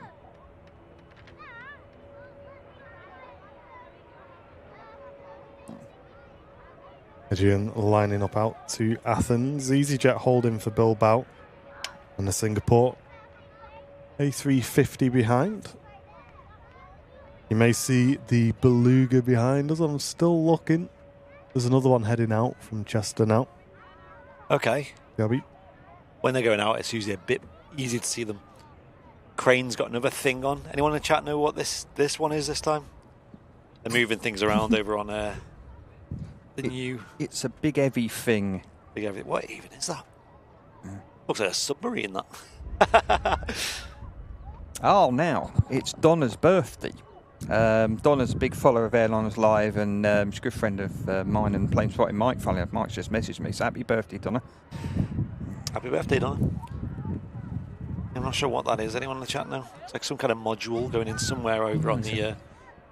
potentially the new pier at Terminal 2. It's something. Something technical. Water pump, St. Jason. It looks like that, doesn't it? Yeah, I think you're right. Definitely got a lot of pipes on there, isn't it? A lot of valves and stuff. I was taxiing out a couple of months ago on that Jet 2 hangar, and there were loads of lads working on the roof, and they got a crane, and they've got an Arctic lorry, and they disconnected the tractor. Hello, Colin. Colin's saying hello. Hey. They disconnected the tractor, and they'd actually got the back of the lorry on the crane, and they'd lifted it up and level with the roof, and all the lads are walking onto it and taking all the kit out for the roof. Wow. And I'm like, who did a health and safety check on that? That's a pretty abstract way of doing it. Colin's come to say hello. No stress. Singapore Airlines Airbus A350 rolling on 23 left. Heading out for the departure.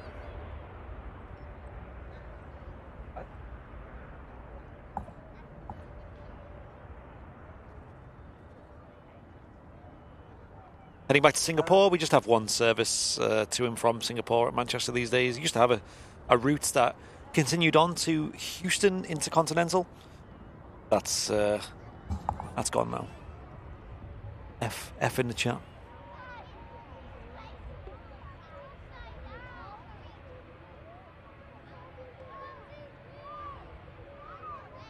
Greetings all from Las Cruces, New Mexico, where it's early 4:14 a.m. Flipping heck, that's early, Charles. Hope you're having a great morning.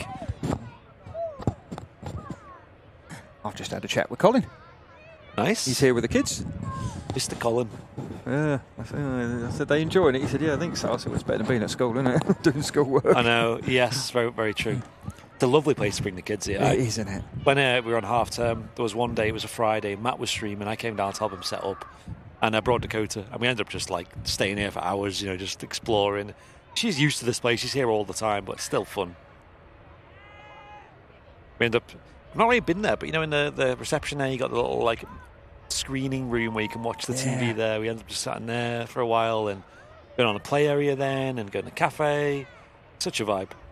I know when I was at school, if the teachers had turned around to me and said, you know, do you want to do lots of schoolwork or do you want to go and sit at the airport and watch planes? I wouldn't have needed long to think that one. All right, let me have a think. Let me scratch my chin and think about that one. I know, we never had anything like that, you know, in terms of school trips and stuff. I think the only school trip we ever had that was interesting was we went to the local town centre and counted how many cars we could see. Oh, yeah. That's some kind of survey thing. Yeah. And that was it. Not quite the RVP or anything exciting. A local castle or something, I don't know. Ed's saying hello from Austria. Wow, nice. Okay. He's saying, what does the shark fin do at the end of the wings do? And Pedro said, yeah, it helps reduce fuel burn. It reduces drag that you get. You know, if you're driving along in your car, you stick your arm out the window. If you hold your arm flat, you can feel it being pushed back. But if you turn it vertical, so your palm's against the airflow, you'll feel a lot more pushing your arm back, and that's drag. And what we want to do on any sort of aircraft is reduce that as much as possible, because the more drag you have, the more power you need to overcome it. And what those do is they reduce the drag, which is nice. Did I read somewhere that on the likes of the 757, the winglets actually affect the wake turbulence as well from the aircraft? Possible, yeah, it wouldn't surprise me. I mean, it's the UK class of 75 is what's called an upper medium. Okay. So it's not classed as a heavy, but because it is a big, heavy airliner, I mean, max takeoff weight's well over 100 tons. And there's various variants, but, you know, even the lightest one's 108. The ones I flew, 108, 113, they did get some heavier ones. It's a big aircraft, and, you know, they've had planes coming into land behind a 75 that got a bit too close, and, you know, they've had a bad day. It will chuck you about. Yes. So we want to keep well clear from it. You want to have a good distance behind it. But yeah, it wouldn't surprise me. I know I was talking to a guy who flies. I mean, when I flew the 737-700, we didn't have the winglets on it, but apparently someone who flew the 800 was telling me it does affect your descent planning as well, because normally you just do your 3 times table. So if you're at 33,000 feet, you need 99 miles times 33 by 9. You need 99 miles plus 10 to slow down. But he said with those, because it makes it a bit more slippery, it did. He thought it affected it. I haven't noticed it with the Neo. I just still use my 3 times table because I'm not clever enough to do anything else.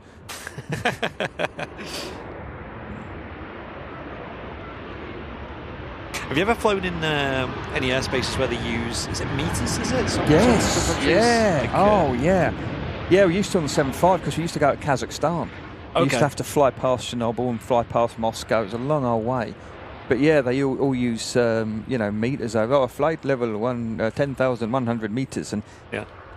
The 7.3 has a meters button. You press it, you press the button, whatever your height is above it, it has it in meters. And because it's 3.28 feet to a metre, that was your 3 times table. So flying the 7.3, one of the only good things about it was as you press that button, you didn't have to sit there and do your mental calculations because it was there in front of you. The Airbus, when you press it, it's actually what's selected on the MCP, and it's on the bottom of the middle screen, but it's there. On the 7.5, we didn't have that, so you had to have your old Jeppesen charts out. You had the maps out, and you had a chart, and you had a conversion table, and they'd clear you to this flight level. So you'd have to look at it, and all right, flight level 10,100 metres, and then you'd have to do the conversion, and it's not like 33,000 feet, it's like 33,600 or something. Yeah. And you'd have to both confirm it and dial it in, and it's a right pain in the backside. It really is. I take you weren't a fan of the 737 then, based on one of the only good things about it. No, I thought you loved it. No, yeah. Mate, no. The FMC's nicer than the Airbus one, and it was more advanced than the 7.5 one. The screens were lovely, great big screens. They were really nice and easy to read. The meters button was a nice touch, and I think there's good bits and bad bits, isn't there, on kind of all the aircraft? Yeah, there is. You know, there's things about the Airbus I don't like, things that I sit there and scratch my head and go, well, why did they design it like that? You know, that seems bloody stupid. Yeah. There is one particular failure that we look at. And I've asked trainers, I've asked engineers, well, why does that happen? You know, a dual flat control computer channel failure, and it knocks out your autopilot, auto thrusts, flight directors, characteristic speeds, and then you're like, well, why? The 7375 doesn't have computers controlling the flaps. You lose 2 channels of a computer, and you're back to flying a Cessna. You're like, who thought that was a good idea? I tell you the one thing that does really annoy me with the 320. I don't know if the flight sim boys have had this, if it happens on the flight sims, but you're typing something in and you get page update in progress, and it stops because it's doing a calculation. And because the processor's from the 80s, it can't do more than one thing at once. It's a bloke, it can't multitask. And page update in progress.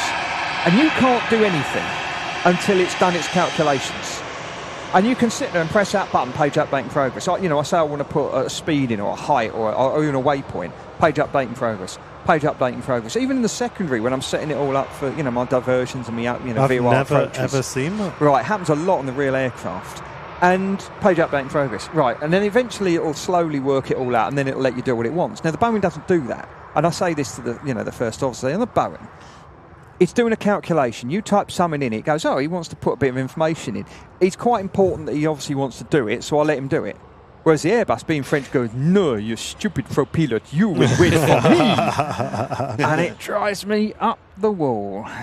Apparently, there's a dream lifter going over Is there? Blackpool. Whoa. Yeah, I can see that. Well, it will do. I'm going to keep a close eye on that, chat. Look at this. That'd be nice to catch if we can see that. Could you imagine seeing that somewhere like Manchester on the ground? That'd be unbelievable. Nathan, thank you very much for the £2 donation, mate. We do have Captain Mark with us today, folks.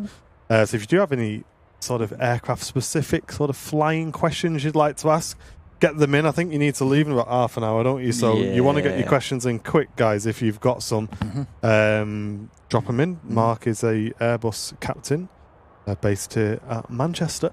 You say you're flying today, or you got? I am, yeah. I'm off to Amsterdam. I've got a train on the jump seat, just checking me for my 2 yearly check, making sure I'm doing it all right. Cool. That's good. Yeah, two of them Dreamlifters. I remember years ago, came out of Faro and we were heading northbound, and one went below us, 2,000 feet below. Whoa. We were looking at it like, whoa, that was so good. Yeah. They're like 747s, aren't they? But bigger. It's amazing. Yeah, it's a proper bit of kit. Again, I bet it's horrible to fly in a crosswind. I'm keeping an eye on radar as well. Oh, yeah, it's coming up from the sea. Yeah. Virgin A350 1000 for Orlando has just begun its taxi.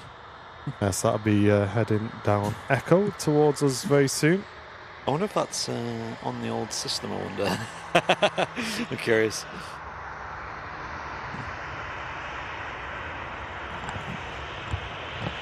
Yeah, Vaganda. Thing is, I'm going to reset mine. Yeah. Well, it doesn't really matter. But just curious if it's a thing. Let me see if it is a thing.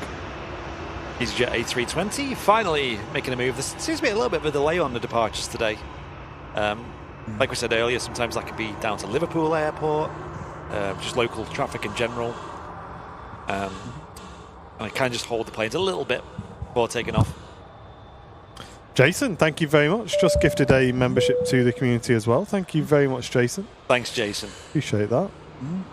Aviation fan, just regained their fear of flying, unfortunately. Watching the pilot explain videos really helped me put my own mind at ease. That's good. That's why we do them, mate. There's 3 of them now, so make sure you go and watch the latest one. That's right. The lads have put a lot of work into trying to make me look good. And that is a lot of work. Mate, them lights. Yeah, that new studio is epic. I was so impressed. I was sitting there looking at it going, actually, I look half decent in that. Like, even like editing the thumbnail and stuff, you just like slap it on a picture and then put some text on. It's like, wow, it actually stands out a mile. Probably pops, doesn't it? Yeah. Shortbread Airlines there. Interestingly enough, it's not showing. Yeah, seeing that, yeah. That's an interesting one. In the chat, Rich. Oh, lovely sound then from the Embraer ERJ. Okay. Oggy's asking, what do I think of the Sims MSFS and how realistic they are for a simulator? I haven't got flight sim at home. We had a go. We used to use the one at Barton, the Manchester one. I think that was based on Microsoft. It was pretty good. Yep. It was really quite realistic. We have done a couple of McDo tips and tricks with that Windwing McDo, and I was blown away by how good it was. The keys on the real one are actually hard plastic, and those are like soft rubber. But, it's a really, really good bit of kit. I was really, really impressed with it. I did say to the lads at the time, I said it a few times actually, I said it to some of the first officers, I said if I had a flight sim set up, I would have one of them without a doubt, because it's it's very realistic, and it's just a great bit of kit. I think a lot of it depends on, I guess, 3 things. Was it the sim itself, the peripherals, like you said, the Windwing MCDU that we used, really good. And then you got the aircraft itself, haven't you? Because you can download different aircraft, and they're all different variations of in-depth simulation level. But I think if you get a good combo of all 3, then you can make some really good results, can't you? There's a good mate, a very, very good mate of mine I taught to fly years ago. He built a 777 sim in his garage. And I mean, he has, you know, we won't talk numbers because his wife might be listening one day, but he has spent a fortune on it. It is absolutely out of this world. But yeah, how much money do you want to throw at it? That's the question. Exactly, yeah. Aer Lingus just arrived in from Belfast, I believe, or I'll switch over. Yep. Kieran's asking us what's the hardest airport I've flown into and why.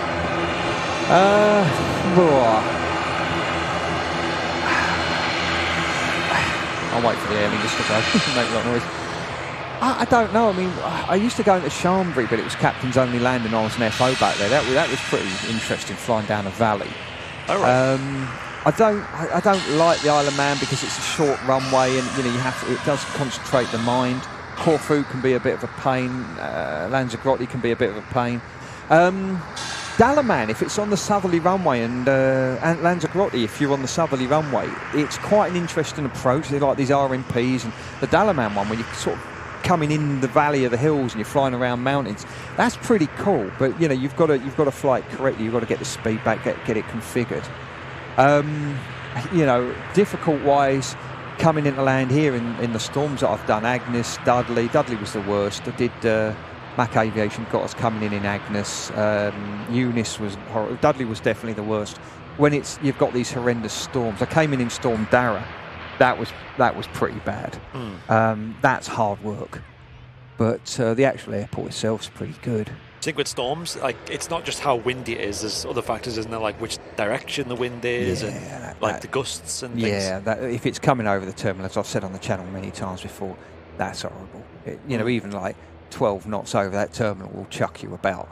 It can be quite rough because you get this thing called mechanical turbulence. The wind hits the terminal and then gets churned up over it. So yeah, it can be quite unpleasant. You know, I'd sooner have 25 knots from the south than sort of 15 across the terminal any day of the week. Wow, that's crazy. Well, keeping my eyes around the tower for this Dreamliner. There it is. Is that it there? That could be it. Just come out from the cloud and it. Dreamlifter, sorry, yeah. Whereabouts, sorry? It's above the tower. Trailing above the tower. Oh, yeah, that's it. Where's that in relation to the camera? Left and up. Yeah. Higher. Yeah, there. There it is. Grab it. There it is. Yeah, that's it. Wow. We got a shot of it, chat. That is incredible. That's got to be the first time, I think, seeing that on the live stream. Boeing Dreamlifter. Get in. Just gone behind a small cloud. It might pop out again in a second. Yeah, let's keep it out. Don't see them very often, do you? Oh. Jimmy Jet is asking, can I fly the 321 Neo? Yes, I can. I've got a flight. Next flight on it is on the 1st. It's going to pop back out. There it is. There it is. That is Boeing's version of the Beluga from Airbus, heading out to Taranto, not to be confused with Toronto, because it'd be going the wrong way. And it'd probably have pulled on it as well. That's cool. What a catch. It's Pedro's favourite plane, taxing off. The old 737 MAX. So we didn't see the Beluga, but we've seen that. We'll take it. Oh. There's always another day for the Beluga. It's a lovely aircraft, that Virgin 350 on the roll, isn't it? Again, you can see the winglets on that, how blended they are. It's amazing. Yeah. It's a little bit tricky to catch overheads on this camera because you can't zoom out as much, so you can't get the full context. Yeah, I bet. Yeah. But yeah, it's still doable. Nothing on a Beluga. I know, right? I mean, to be fair, I'd love to see that Dreamlifter, though. Yeah, I'd love to see it in person. Yeah. I agree. I think the Beluga, I mean, it's the better looking of the two ugly brothers, I think. Put it that way. They've done more with it, haven't they, Airbus? Like, they went, you know what, let's just make this into a big whale, shall we, with a smiley face. A smiley face, yeah. Why not? Because you compare that to the old ones, the ST model, the A300 variant, and it's a lot better looking. And I think the paint helps a lot as well. When you think it was copied off of a old 4-engine propeller plane, you know. That was a weird looking thing, that was, guppy, wasn't it? Yeah, super guppy, yeah. Just arrived in from Toronto then. The Transat A321 Neo. Scary saying hello, mate. Yep, all good. Hope you're well. Jimmy Jet is saying just size, talking to 321s, 321 to 320, 319, much difference. Yeah, they've all got little differences. There's slightly more differences between the 321. It's got a different fuel system. It's a bit more simpler. There's a different caution when you get lowish on fuel rather than telling you the outer tanks cross-feeding. It just says fuel below 3 tons. You take off, as I said earlier, in flaps 2 normally instead of flaps 1. The speeds on the flaps, the limiting speeds are higher. The weights are higher. Obviously, when you look at the system SD page, you've got more doors. You've got more buttons on the overhead panel because you've got more calls.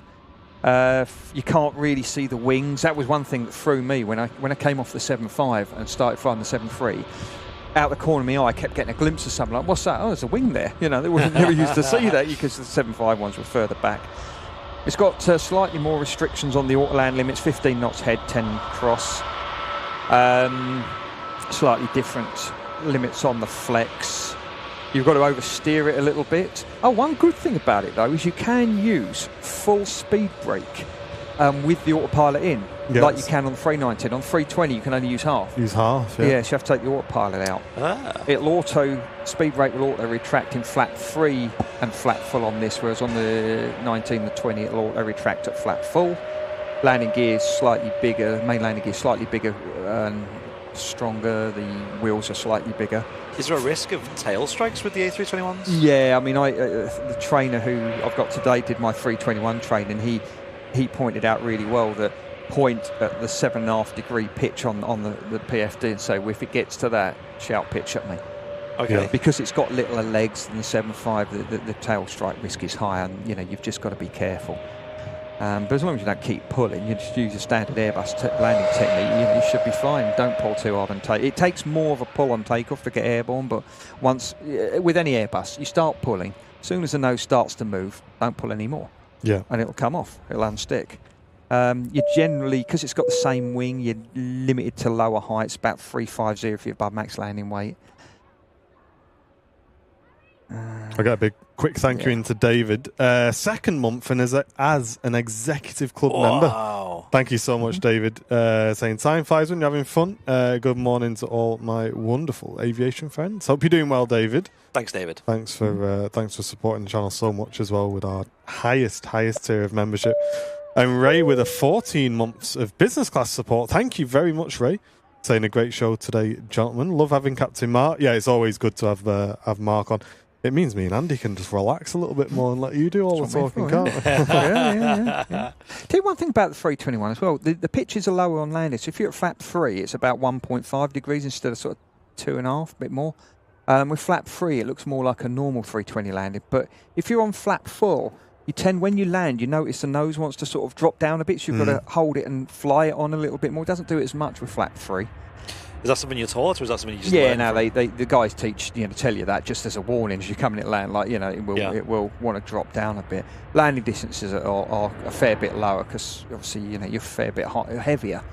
You've got a lot more momentum.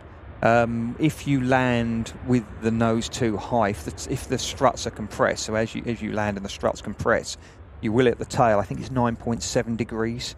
Which is, I think on 320 it's up at 11.5 or something. So you do just have a little bit more thought. And if you feel, it's sinking, just don't yank on the stick. With the 7.5, if you had a sink at the last stages and you didn't want to pull any more, you could put power on. You could just sort of give it a good bladder power, and it sort of cushions it on nicely.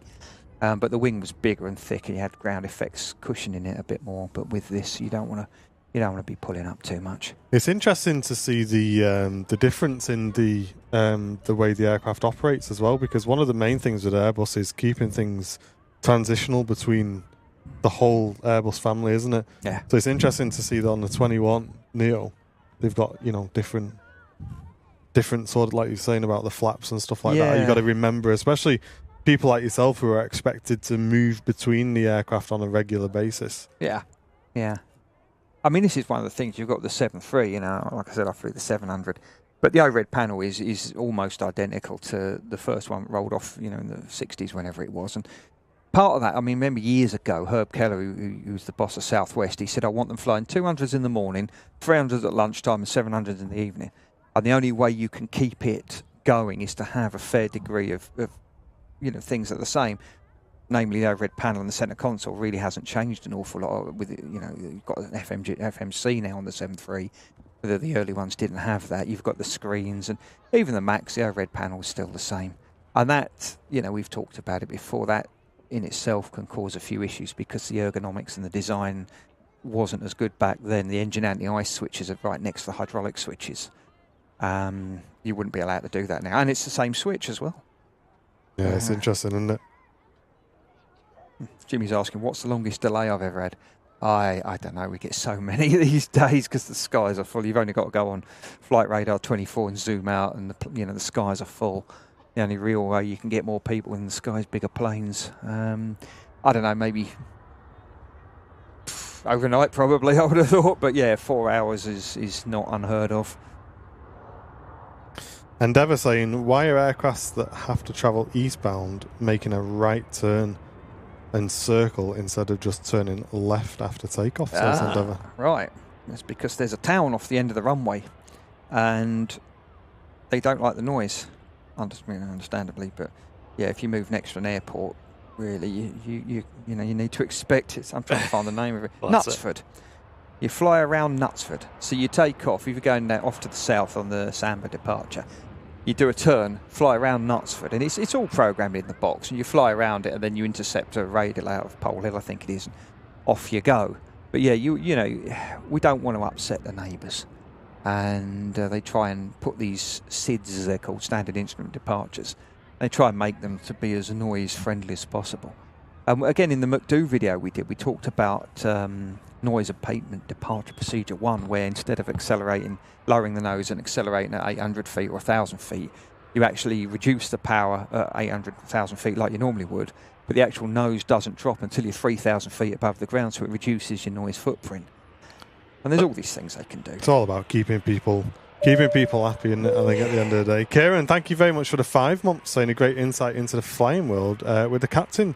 Thank you kindly for all the info, and a great guest to have on the show. Yeah, we've had Captain Mark on quite a few times. I'm sure we'll have him on many more as well. It's good to get people's questions answered as well, which is great. There are some airports that are a lot more strict, aren't they, on noise abatement? Oh, yeah, Things like Amsterdam and stuff, where they have quite tight regulations that you've got to follow, otherwise your airline could get a hefty bill, right? And you as well. Certain places will fine you, Wow. especially some of these curfew restricted airports. You bust a curfew, and it's you who's going to get hit with a 50 grand fine. Wow. And when you get a message from ops saying, "Oh yeah, no, it's right, you can bust a curfew." Well, hang on a minute. Who's give you that authority? Yeah, I want that in an email in writing from the duty pilot before I go anywhere. Hang on a minute. But yeah, as Laurie said, you people who claim about aircraft. I had it when I was a flying instructor. Denham, I was an instructor at Denham. It's in Heathrow's control zone. It was there before Heathrow. It's been there that long. It used to be known as Denham's Hawks Ridge.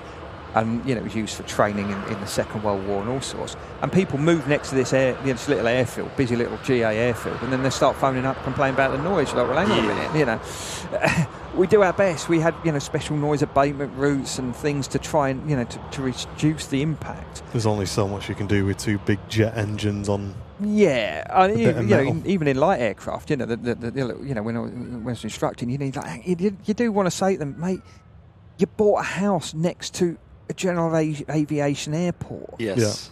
Common sense, as Deadpool says, so rare it's a superpower.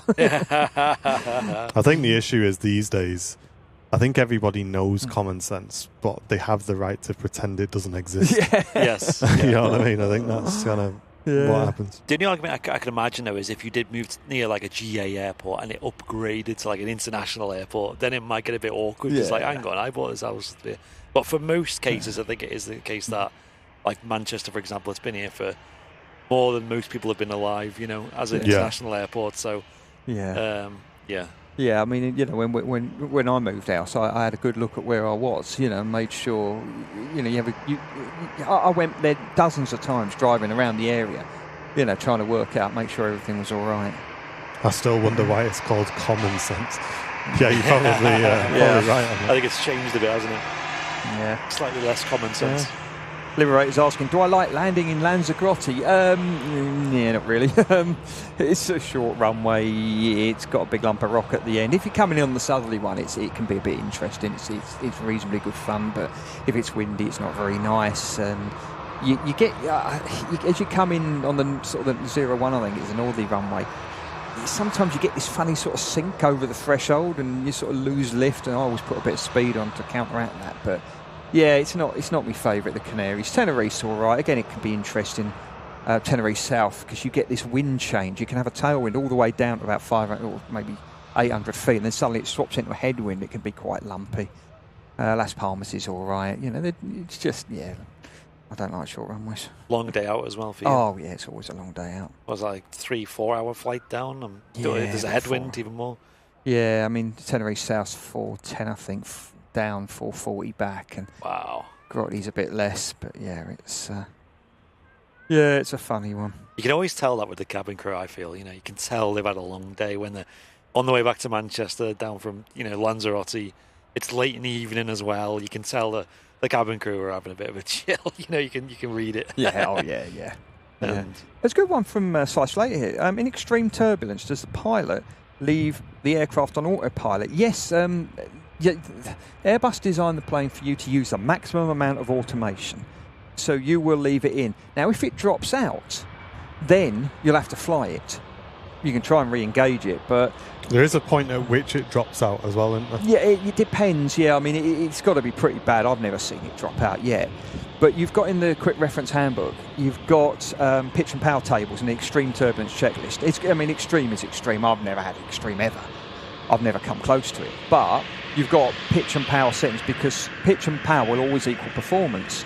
Now, what I teach people, especially those coming up for command, on a CEO Airbus, you take your height, so say you're at 38,000 feet, take 38, add 50, gives you 88, that's your power setting. Yeah. On a Neo and a 319, you take 5 off that. So if you're at 38,000 feet, 38 plus 50 is 88, take 5, 83. 83% is what you set the powers at.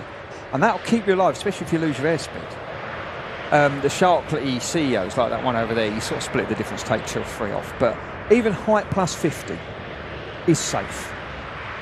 And that works at all levels. We used to teach, if you're flying at 5,000 feet, 5,000, all the fires, 5,000 feet, 5 degrees of pitch, 55%.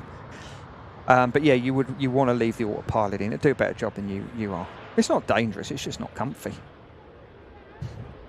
Ryanair just vacating right in front of us here at the RVP. Just landed in from Prague. The EasyJet on the south runway is heading out to Amsterdam. It's always mad with some aircraft holding on the south side there when it's only a short flight, and sometimes the hold can be longer than the flight itself. Yeah, it's pretty wild, isn't it? Yeah, I think that happened with us when we went to Amsterdam, but we weren't holding on the taxiway, we were holding it at the gate.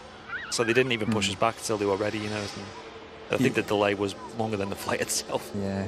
There's some airlines, what they do, they want you to be parked up near the runway, so you free the stand up. Yep. You get actually push on time. So the on-time performance statistics, look like you're doing a great job. But the other thing is as well, if your slot comes forward, your restriction gets cancelled, it comes forward, you're sitting right by the runway. Yes. Get the motors going, do your checks, off you go. And, rather than, now we've got to push, we've got to push back, we've got to get rid of the ground crew, start the engines, taxi across a busy landing runway and all of that. So right by the runway. People see this a lot on the stream, right? Where does it break? Where does that chain of events break when they end up sitting there? Because surely for this flight, they've got a slot ready to go. They kind of know that we want to be departing at this time, arriving at Amsterdam at this time. Obviously, European traffic and all that's taken into account. What's breaking to cause EasyJet especially to constantly be sitting waiting for slots? And the thing is that I gather EasyJet, so I'm told by people who work for EasyJet, their policy is to go and sit over there if you can. You can only sit so many planes over there. Other airlines are all getting slots as well, but they're staying on the gate. And it's just the airline's policy. And, you know, in some ways it works, because if suddenly you get a printout saying slot cancelled, happy days, we go. So it's not just just EasyJet, for example. It can happen to multiple airlines. You just yeah, don't see yeah. it I mean, because... You go on Flight Radar 24 and zoom out, look at the skies, they're absolutely chocker. Everyone's getting slots. Makes sense. Some slots are worse than others. It depends where you're going. It depends what airspace you get. You know, you've got there's various apps now where you can airline-specific apps. Obviously, general public can't see them anymore because Ryanair kicked off and got them all banned. But airlines can actually get these apps, and you can look and see where your restrictions are. You put in your your route, your flight number, whatever, and you can fly on a flight plan and say, look, we've got this, we're clipping this bit of German airspace. Can you route us around it? And sometimes they'll have a look and go, yeah, well, we can do that. The slot's gone. Or they'll have a look and say no, because everyone's doing that, and make a worse slot.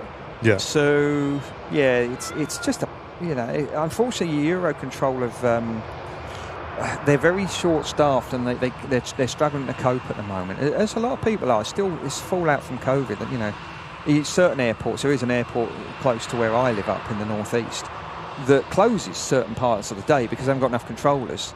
And they have to have breaks every so often. The whole airport shuts for 20 minutes. There you go. It's just wild, isn't it? Yeah, that makes sense.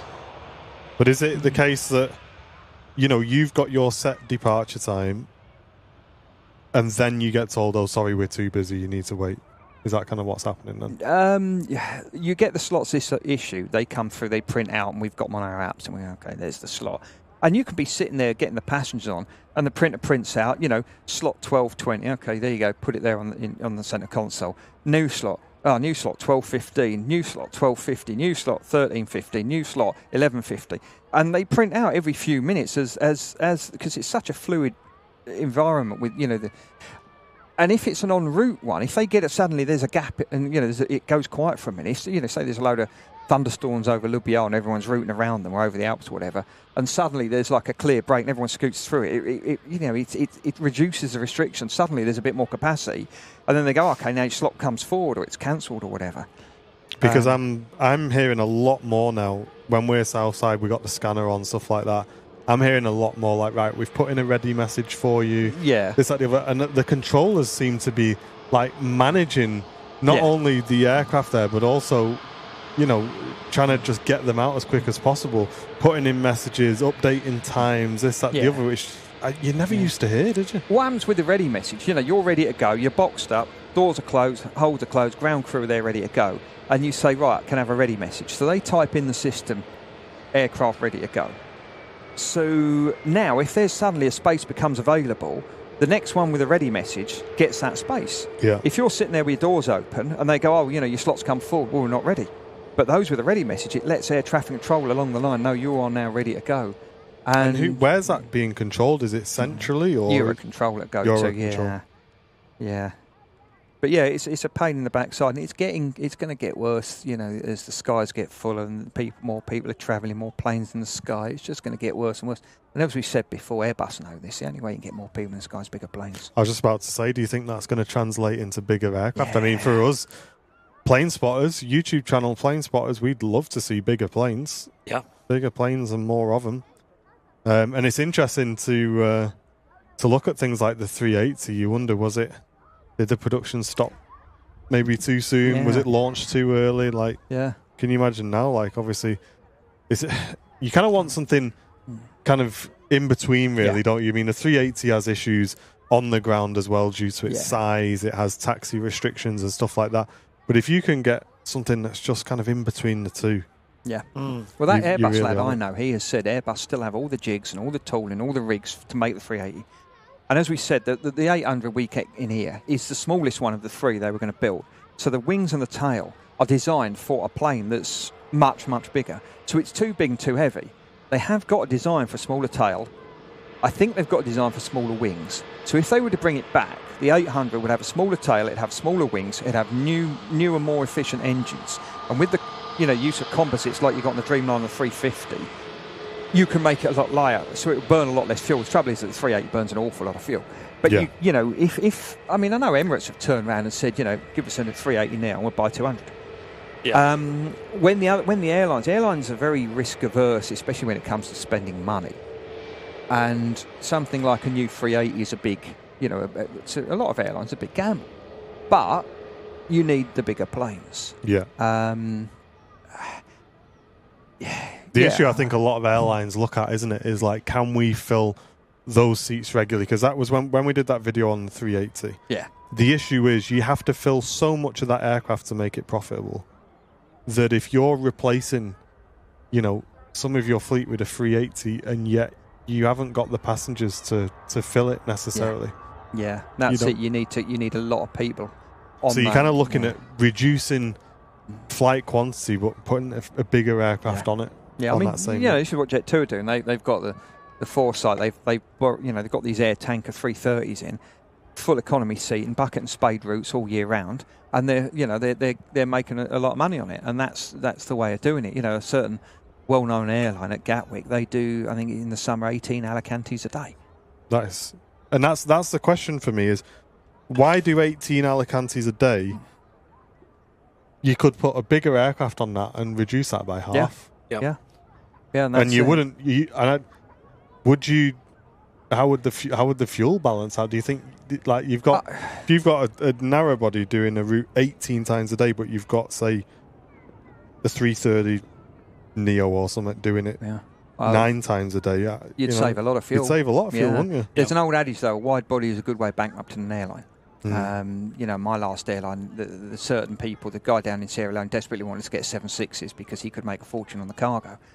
But, the 7675, our cockpits are very similar, the training's very similar, but the aircraft are quite different. The systems are very, very different. The difference, you can sit in a 330 flight deck and it's very similar to a 320 flight deck. The aircraft itself is completely different. You've got a whole new set of spares, you've got to retrain all your engineers, you've got to retrain all your crews. Even with the 321, bringing it in here, you have to do a day of ground school and a day of training with a trainer, and even trying to find the space in the training program to do that is hard work. So there's a lot of things to consider. People outside my pay grade get involved in. Yeah, it's really interesting, isn't it? And it is something I guess we can keep an eye on. We can document it moving forward if we start to see more bigger aircraft. I mean, we saw Kuwait use the 330 Neo again a couple of times recently, so that's good to see. And Jet2, of course, they constantly lease A330s to fill seats to get more capacity, and there was a lot of rumours that they were going to order some of the 330 Neos back at Farnborough last year, and it didn't happen. And like I said, maybe there's just too much risk as well. Like I said, it's on final. And similar to like Thomas Cook, of course, they operated a lot of A330s as well, and they couldn't make it work in the long run. And it makes you wonder how far away are we with modern engine technology and stuff like that from an aircraft like a 380 that can just hold huge capacities being powered by 2 massive engines. Do you know what I mean? Yeah. I mean, the problem is with these modern Neo engines, especially the Pratt & Whitney one, the technology's moved on faster than the materials can keep up, which is why they're having so many issues with it.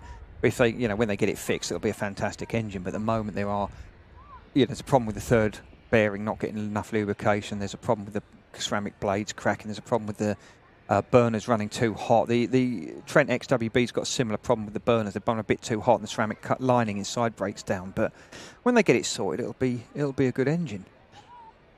Yeah, we're still seeing things with KLM as well, especially on that midday route with the operated by Eastern still. Yeah, and that's probably a knock-on, isn't it, from the E2 issue, engine issues. I remember going to Barcelona and seeing all these Vueling Neos parked up with no engines, or engines, taped over, and there's dozens of them everywhere. And it seems to be a bit better now, but yeah. It's crazy how, it's not widely talked about too much, is it? No. They've kind of kept a half-decent lid on it. Yeah. Yeah, the second, obviously, I know the recent Boeing event was quite disastrous, but looking at like technical issues with Boeing, like small technical issues that come out, they just get massive amounts of press. Yeah, that's the thing that press is interested in aviation at the moment. It's the big thing, and we'll have 18 months of it before they get bored and move on to something else.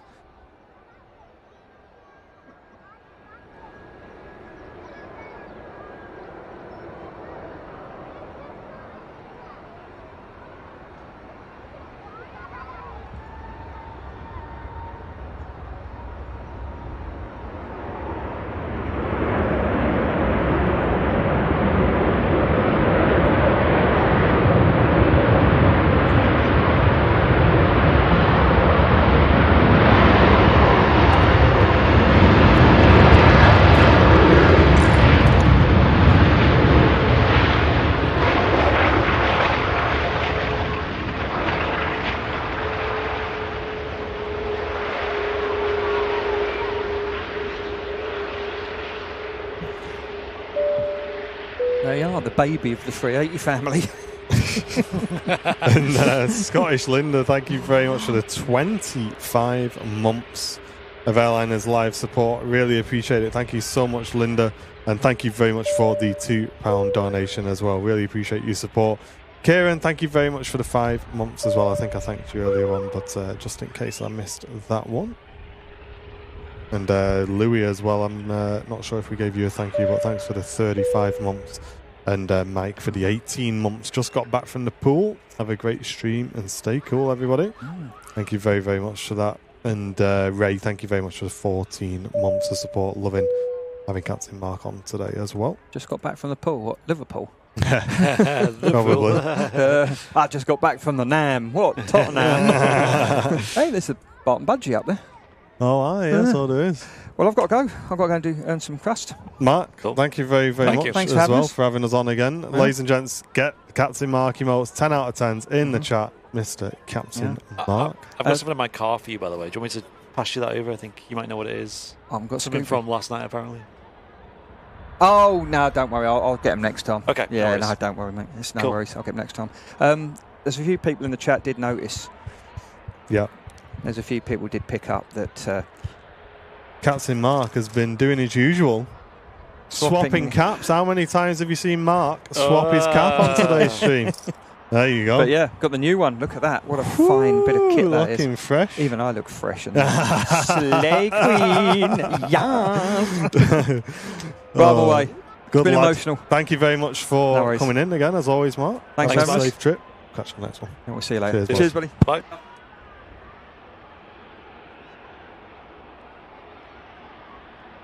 Emirates Airbus A380 just taxiing back past us here. We'll be emerging from behind the trees there now.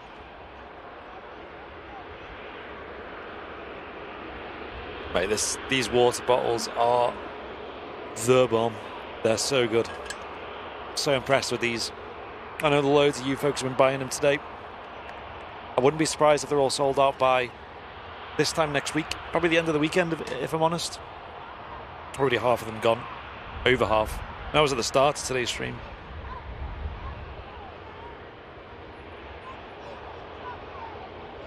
There we go. Captain Mark again. Another mega show. It's always great having him on.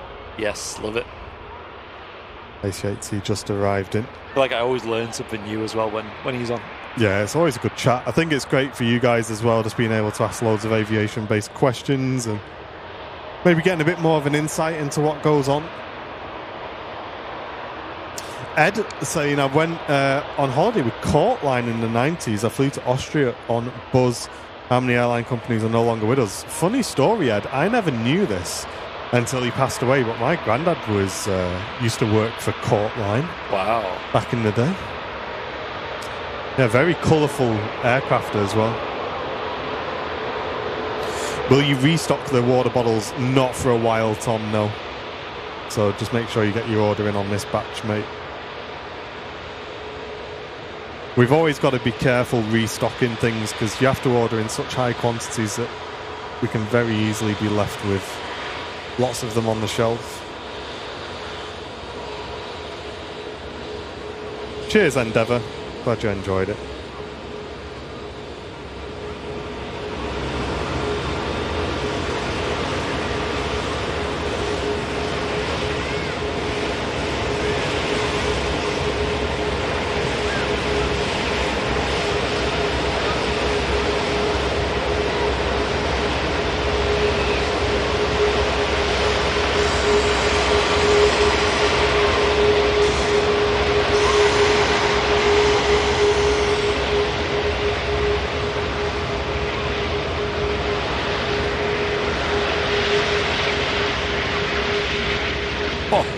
Great sound from the quad jet. Couldn't resist whacking that mic up then for that. Sounded nuts. Yeah, Rach, I agree. Right weather for the bottles.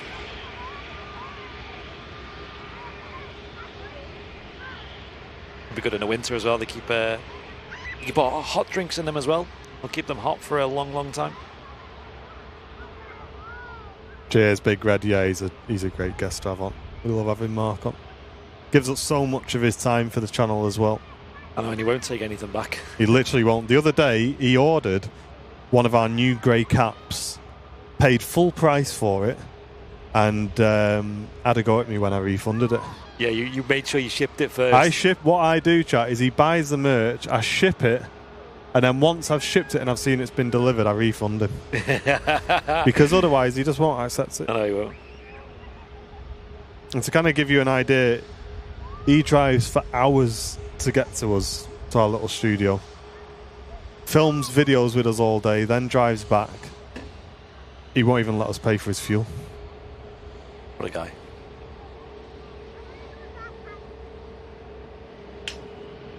Hey, Colin and Dawn, hope you're doing well. Good to see you. Hey, welcome in.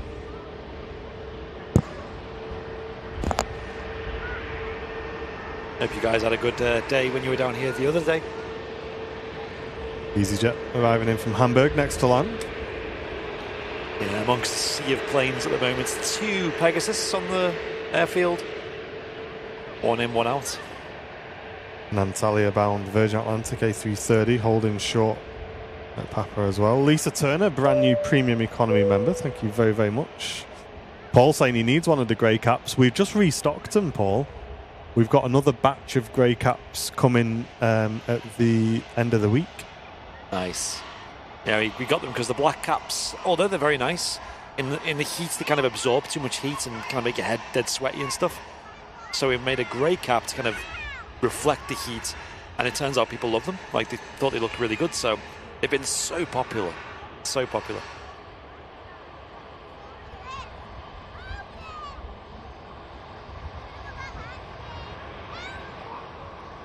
Yeah, Sue says there's no Fry-Yay show this week. No show on Friday because Mr. Matt Cam Smith, the third Mr. Greggs, is on holiday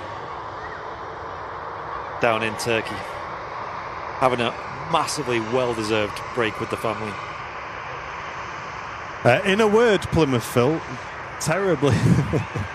The summer caps, yeah, the retro red and white ones. Yeah, it doesn't matter though, because we've ordered lots of the greys and they've sold really well, so mad, isn't it? That's fine. We just sometimes we spend a lot of time trying to come up with something new, when if we just did something simple and easy, it does better.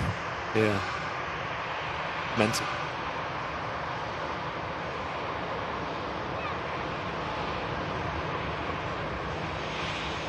Airbus A330 on the taxi out with Virgin Atlantic.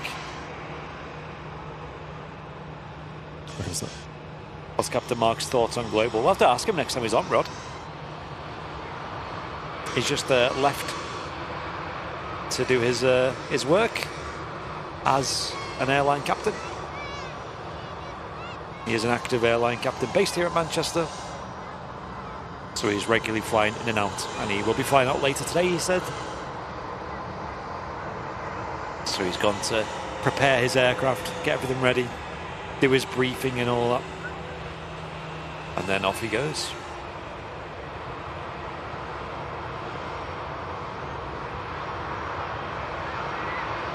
Someone in the chat did say Global Airlines should do Gatwick to Alicante.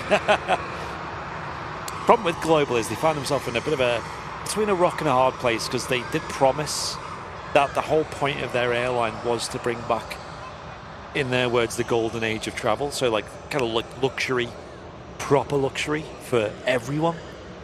And routes like Gatwick or Manchester to Alicante, they're not there for the luxury flight. They're like, as Mark said, the bucket and spades routes. They're kind of, a lot of people will pick based off the price. So they go for like the lowest price, or, you know, a good family-friendly operator like Jet2 or TUI. And that kind of means that Global Airlines aren't really on the table for a route like that. What route they're on the table for, I don't know. that's the $1 million question. But yeah, as much as we are pessimistic and stuff, you know, about it, we are genuinely wanting Global to do well. Like, genuinely want them to succeed, do well as an operator. But we have our doubts, and they're all reasonable, you know, and they come from a good place for sure.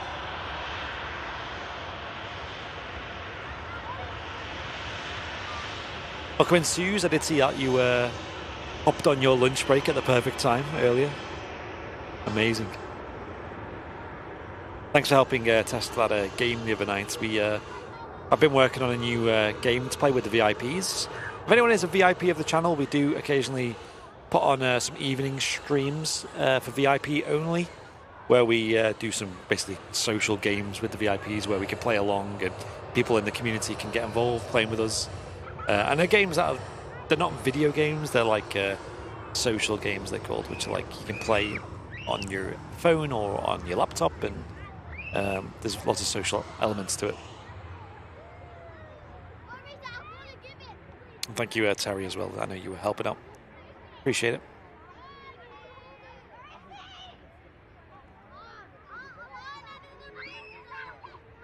How much funding can they really get? Exactly, yes. That's a big question, isn't it? Here we go.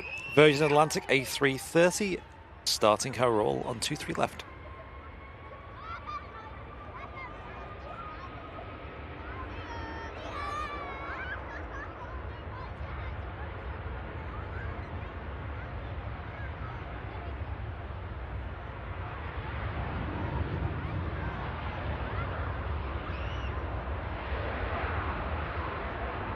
Off she goes, the A330, blasted out of 23 left. Sounds like quite a D-rated takeoff today.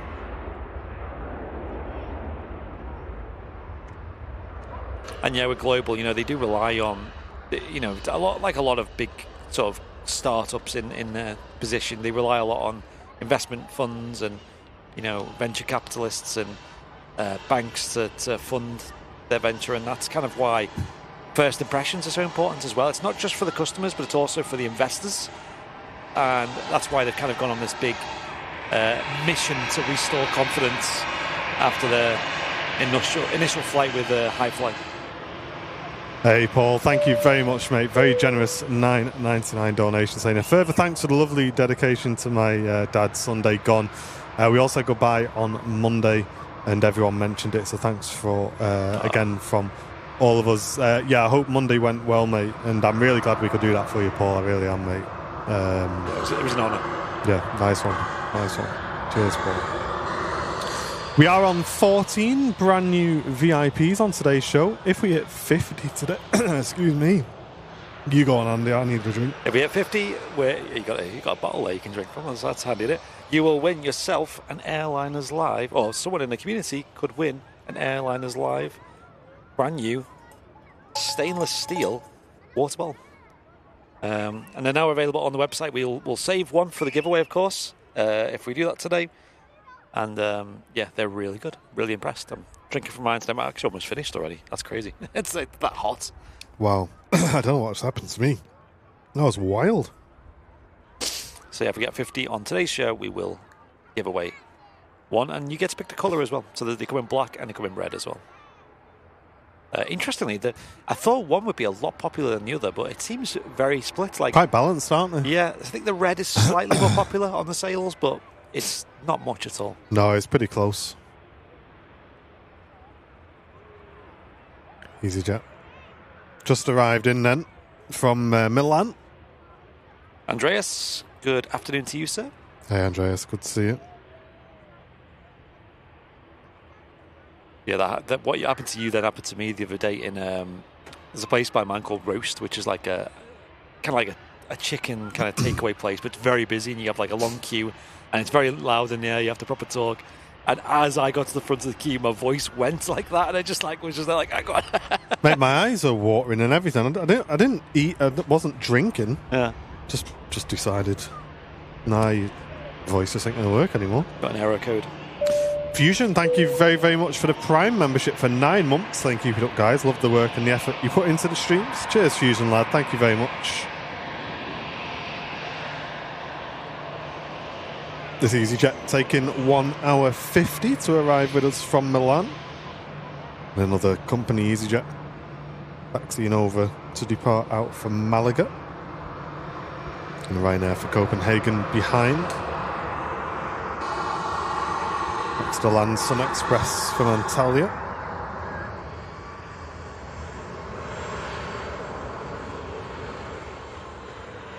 Oggy saying we've booked for the Escape Lounge as it worked out cheaper for us when you have unlimited drinks and food for 30 quid a person. I think you had a similar thing, didn't you, Andy, when you went away? Yes, the Escape Lounge is great. I don't know, I think all 3 terminals have them. But we've been to all 3.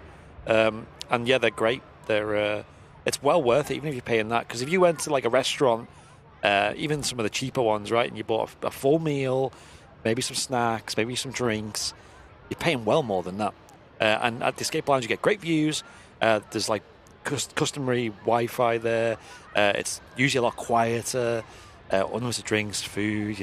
It's such a vibe. It's a nice chilled place to be before your flight. I well recommend it. Yeah.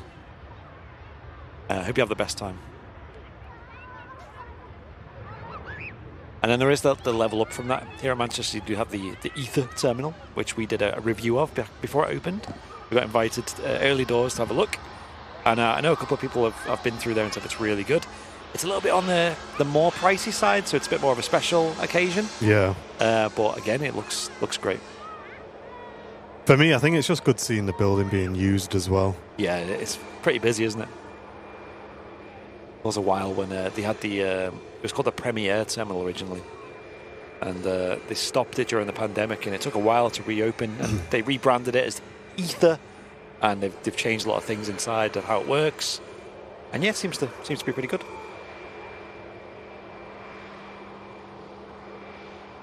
Rachel, if you want any of our merch in a different colour, if it's clothing, we can do it easily. But if it's anything like water bottles and stuff, it's just the colours that we've made available, unfortunately. Yes. I missed a donation from Andy, did I? Sorry, I just nipped to the loo. Let me find that. There it is. Yes, Andy, thank you very much for the £5 donation. So I just wanted to say thank you to you guys. Really struggling at the minute, and the streams are really helping to keep my head in a good space. Andy, thank you very, very much for the kind donation, and I'm really glad to hear the streams are helping in some way, mate. And yeah, it will not last forever, dude. I know that from personal experience. So just take each day as it comes, mate, is what works for me.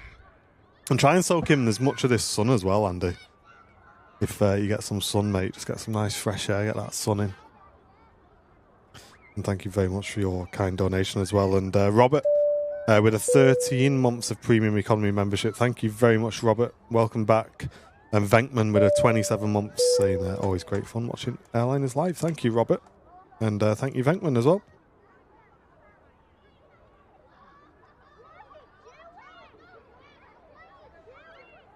Turkish arriving in from Istanbul.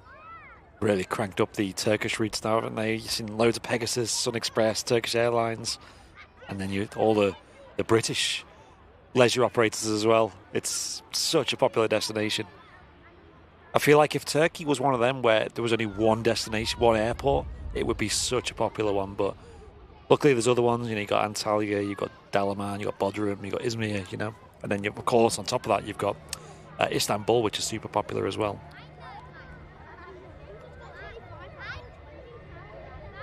I'd love to know the number of flights to Turkey we get per week. In general, I bet you it's a big number. Maybe even the most popular country outside of maybe London Heathrow with the shuttle. That's quite popular as well.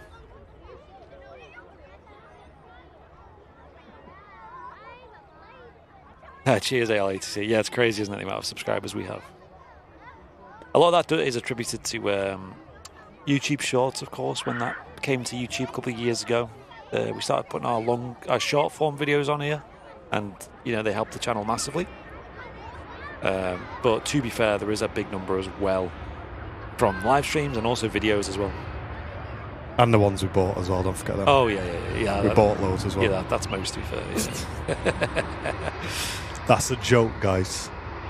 Yeah, it's an allegedly. It's an allegedly. My solicitor said I had to say allegedly. Yeah, that's right. Yeah. You got it.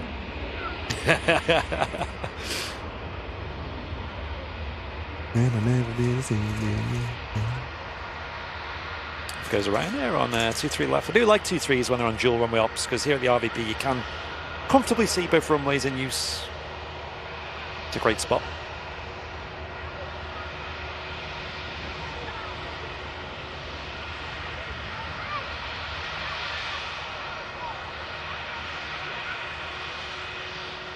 I'm a bot subscriber. I know, yeah. So many bots in the chat.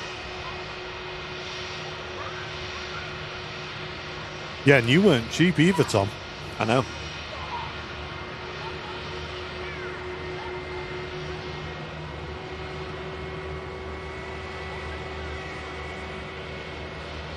Yeah.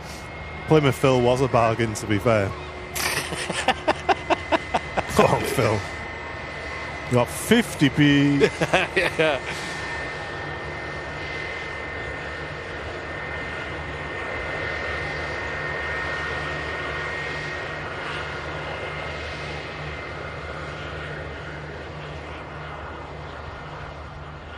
Lovely sound then from the IAE engines on the Turkish Airlines.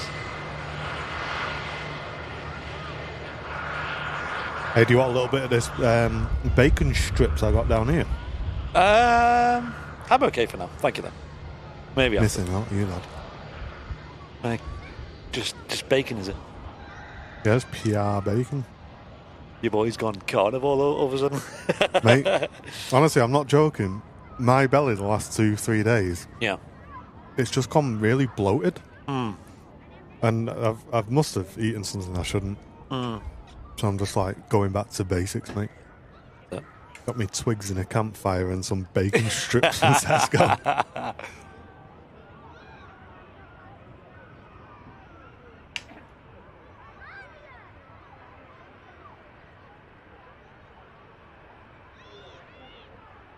Yeah, it's quite warm today, folks. It's not actually that hot, but there's literally no wind. Sun's beating down on us. It is feeling pretty hot. This weekend might be a bit challenging, I think. Yeah, I'm kind of glad we're having a bit more of a relaxed show on Sunday. Yes. But yeah, I think we're going to be swapping on Sunday, aren't we? Yeah. To be fair, it's only really just started proper heating up because up until about an hour ago, the sun was in and out of the clouds quite a bit, and it was definitely, I was definitely on the old indecisive side of things. Yes. Jumper on, jumper off, wax on, wax off. Yeah, Terry just said exactly what I was thinking. John Ross just said, wow, I've just realised I was behind on the stream. Said, good job we weren't behind on the stream on Sunday, eh? Yeah. You were on it. He was. How do you like the watch, mate? Loving it. Oh, yeah. I've got my red Avgeek on today. Looking very smart. Love it. It's great for weather like this, where it's like that kind of more lightweight kind of strap design as well, rather than like a chain or a thick leather strap.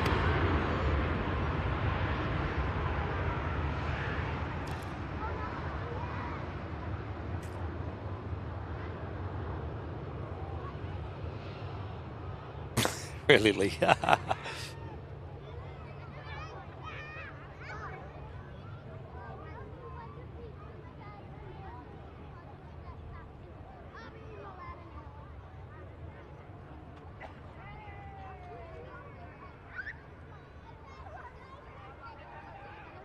Another beluga going to be departing Broughton in 10 minutes for Germany. Did we catch the other one that went over? We didn't see it in the end, did we? I saw it when I went to Lou. It did fly over us in a normal place. Okay. Well, there's quite a lot of clouds in the way. Only caught a quick glimpse of it. Oh, really, John? Not a watch person, but it's a really nice watch and very comfortable. Awesome.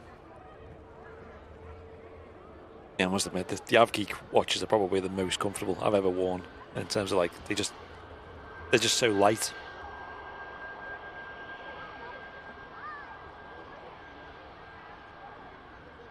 So remember, like, especially like smartwatches and stuff, I always found them to be a bit uncomfortable.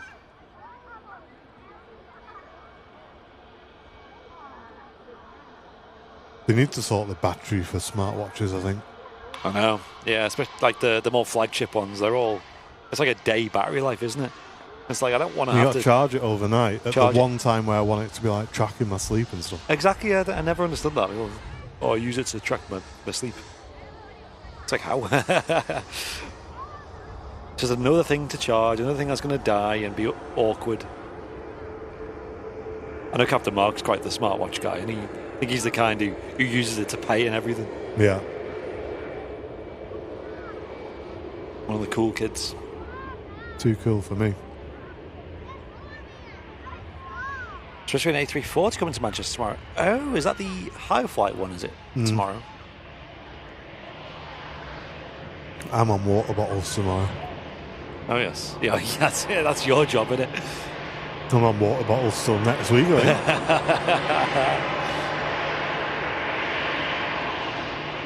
I know I keep saying it, but I cannot believe how popular they are. Crazy, isn't it? Insane.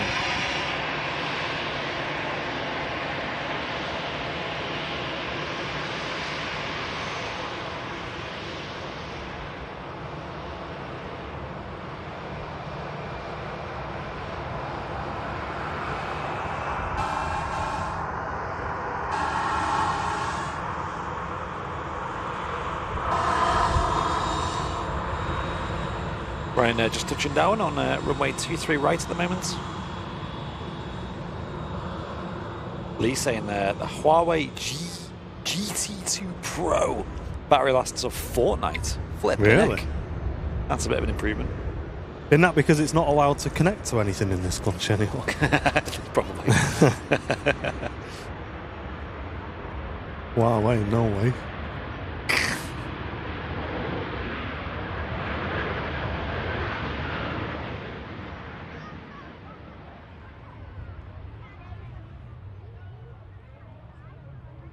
Is that the deal over here, or are they alright over here? Is it just America? Not Because sure. they made really good phones, didn't they, as well, Huawei? They did. I remember I knew someone who had one years ago, and it had like a 50 times optical zoom on it or something ridiculous, you know? Not sure when you'd use that other than maybe take a picture of the moon or a license plate 3 miles away or something like that.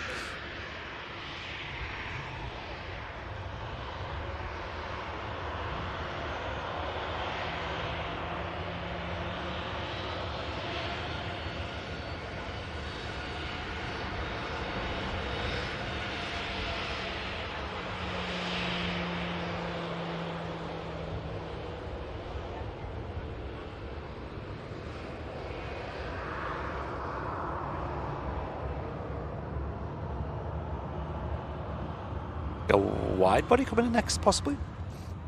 Yep, it's the Saudi Dreamliner. Obviously in the standard scheme for us today. No surprise.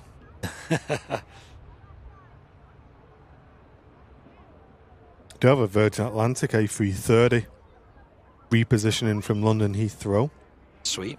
on the way to us. It's just south of East Mids. Not far away at all. The Qatar 350 is running late today. Still an hour away. Wow. That usually comes in about now, doesn't it? Yeah, so we'll stick around for this 330, I think, folks. Sweet. Tracking up to us at 18,000 feet.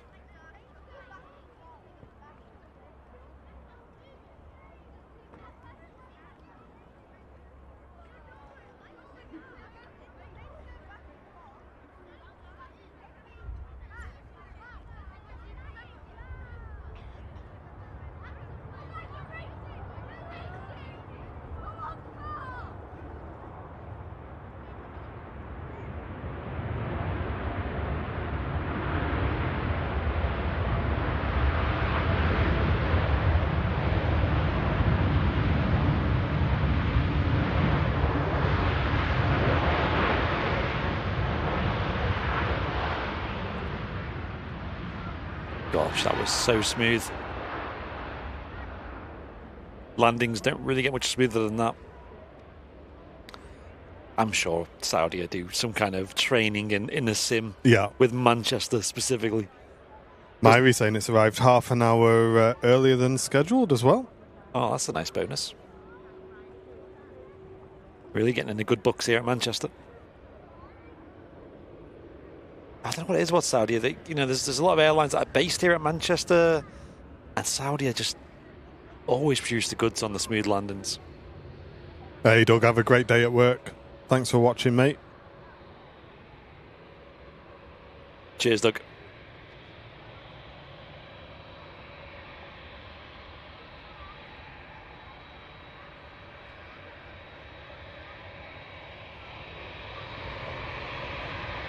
And an A330 also on the taxi out. Awesome.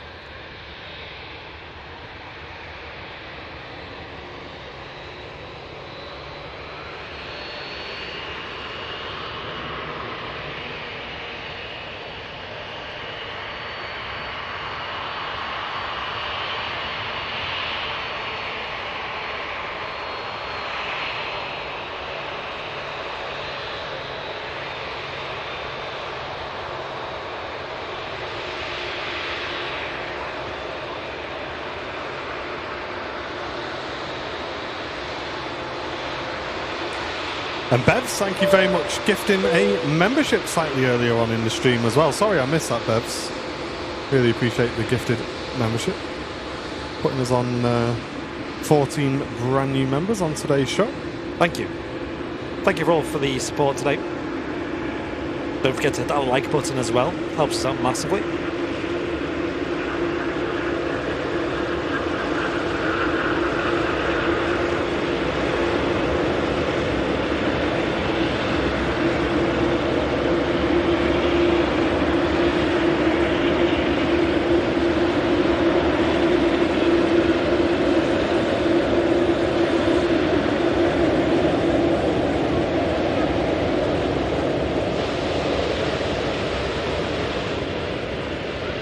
Sound from the 787 Dreamliner.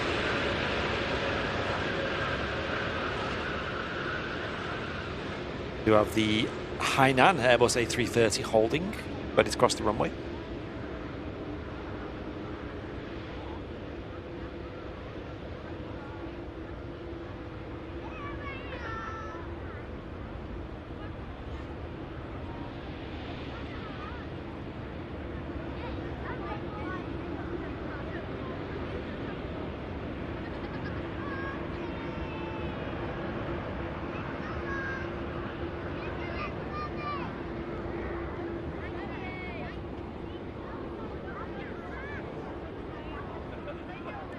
Scandinavian has just snuck in from Oslo there, and the A330 will hold position as there's another arriving aircraft from Dublin, the Aer Lingus ATR.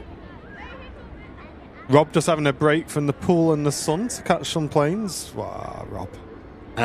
Mate, I'd love to be somewhere with a pool today, or even just for the next few days. The weather we've got coming up.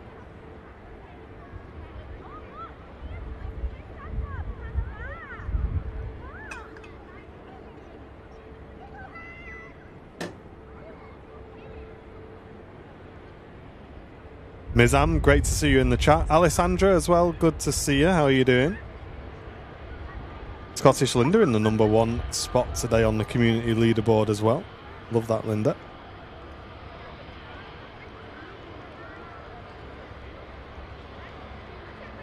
And the ATR just touching down. Arriving in from Dublin. Virgin Atlantic A350 positioning out to Edinburgh has just been pushed back from Terminal 2.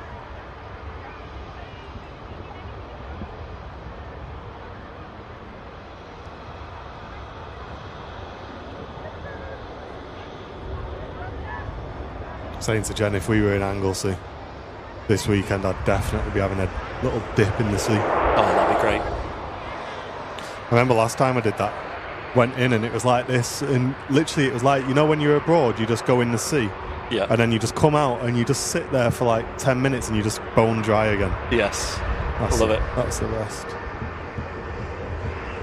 And particularly this part of the country, you know, if there's a heat wave on a weekend, it's every single beach will be rammed. Yeah, it's not worth, is it? Like, you won't even be able to park anywhere near it. You have to get there at stupid o'clock to set up. Well, I guess Anglesey's probably a bit more chill in it. No, not at all. The all flood to Anglesey as soon as the weather gets nice. Gosh. You see Charter Bay Beach when the weather's nice, it's insane. Mate. Yeah. Welcome, Simon. Hope you're doing well. Thanks for tuning in today. Matt's tuning back in for the final brew of the week. Wow, go on, Smith it. Make it count.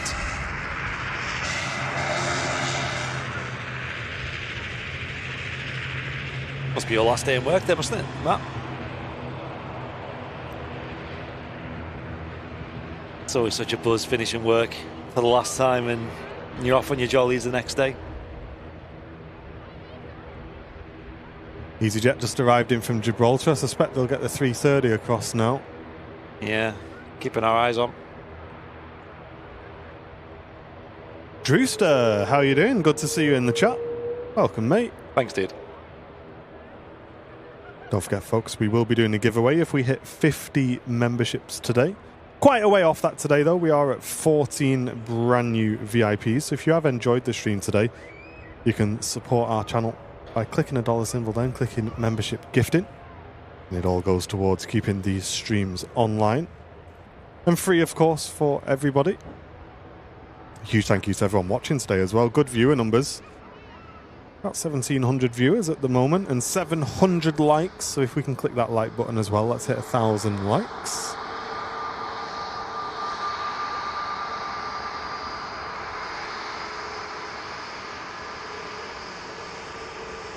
Steshtek tuning in from Switzerland. Great to have you with us.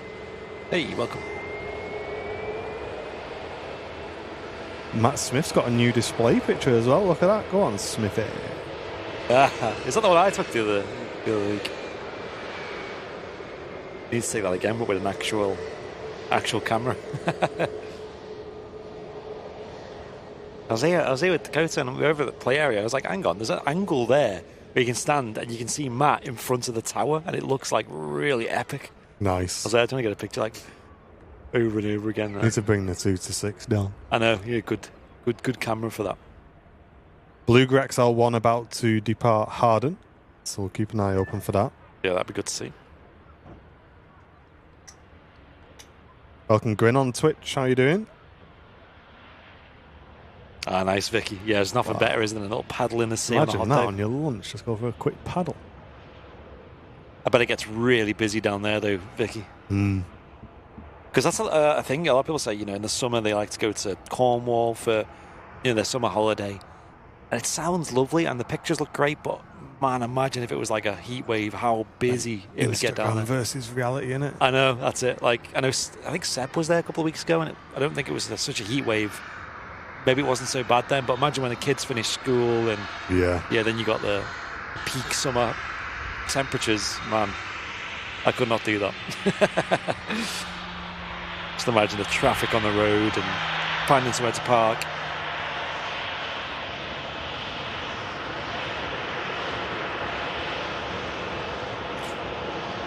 Kartik, thank you very much for subscribing to the channel. Just subscribe today. Thanks for the streams. Is there a particular schedule you follow for the streams? There is, mate. So we're live every Wednesday, every Friday, and every Sunday. But this week, there's no Friday show because Matt's on holiday. But every Wednesday, Friday, and Sunday is the usual schedule. And we usually start about 9 a.m. UK time on Sunday and 10 a.m. UK time on Wednesdays and Fridays. Talking of breaks this year, me and Jen for a long time have always wanted to try going away for Christmas. And we're always torn because we kind of feel like we'd love to do it and it would be nice, but would you miss kind of like the hustle and bustle of Christmas and seeing people at Christmas and this, that, the other? So we always just never end up doing it. And we were having the same chat again yesterday. Like, we're like, should we do it this year? Should we have a look? And found a few nice places. And then it's like, are we just going to regret this? Like, not having anybody over for Christmas and not seeing anybody at Christmas. And we always just end up not doing it. So has anybody in the chat ever gone away for Christmas before? And how do you find it? Because I think, although me and Jen don't necessarily, enjoy a lot of social stuff, Christmas, I think we always try and make the effort and see people and have people over and stuff. But we've kind of always wanted to try just a little breakaway for Christmas. Yeah, I can't say I've ever done it. I've always been tempted to do it, going somewhere like the Canary Islands or something. But you have the same problem. It's such a big deal to see all your family and stuff, and it's lovely to do that. We wanted to do like a Scotland kind of island Christmas. Yeah, that'd be really great. Cool. Yeah, actual white Christmas for a change.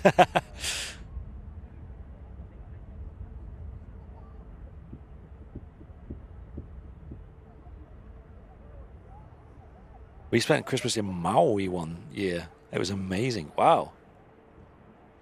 I guess it probably depends on like everyone's like situation, like if you know how much of a deal it is to have all the family over and what your normal routine is and stuff. And also like you still have like presents and stuff. If you're going abroad, it sounds a bit awkward to do that. Yeah. You'll freeze over, says Linda. I know, but I think we kind of want to experience the cold, go somewhere with like snowy winter. Somewhere with like a log burner or something. That's what I mean. That'd be so nice, like watching films. Hot tub. Yeah, that would be pretty magic, that. But again, it purely is just the only thing stopping us doing it is the lack of seeing people. I think we'd miss it.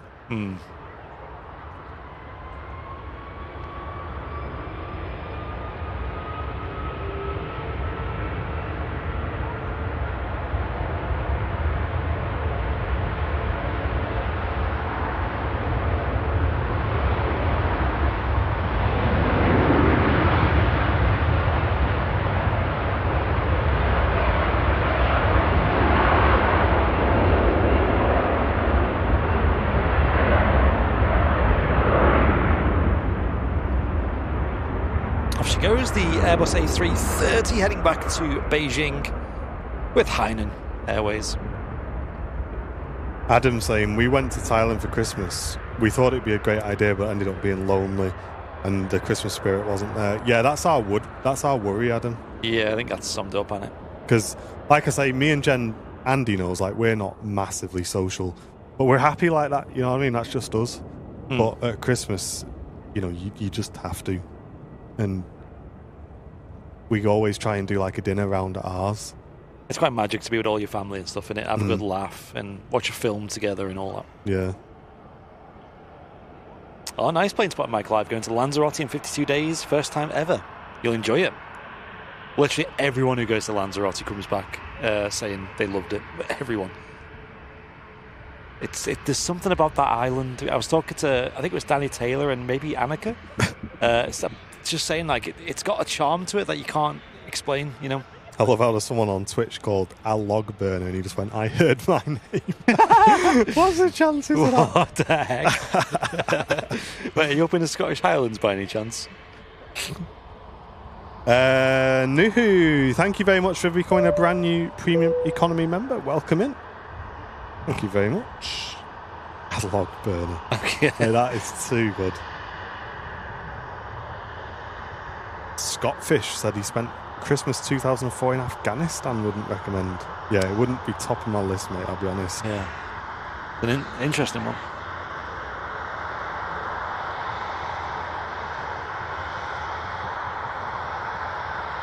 It is mad in certain countries. I assume it's probably the same in like somewhere like also Texas or especially like in Australia. But when we go to, sometimes you go to the Canary Islands around Christmas time and they have all the Christmas decorations out.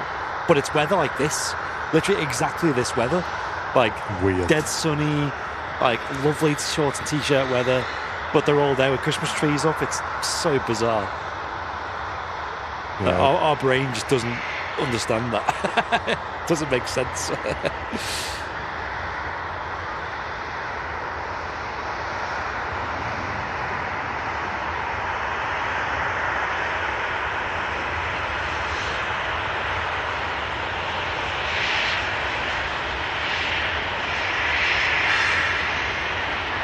Yeah, sausage, that's what we're thinking. Scotland in the snow with a wood fire. Yeah, it does sound magic though, doesn't it? Epic. Yeah. Take the dog. Jen's quite a big Christmas lover, isn't she, as well? Yeah, Jen, that's another thing I think Jen would miss, like, she'd miss all the decorations and stuff as well. Yeah, good point. I don't know.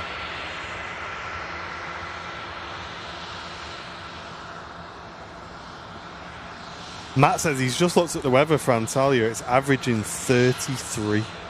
Wow. Mate, you are going to be sweating. He's going to be bombing into that pool straight away. Flipping heck. I think you'd have to, wouldn't you? You'd just spend half the day in the pool, I think. You would, just in the pool, get out, have a few drinks, back in the pool. Swim up bar.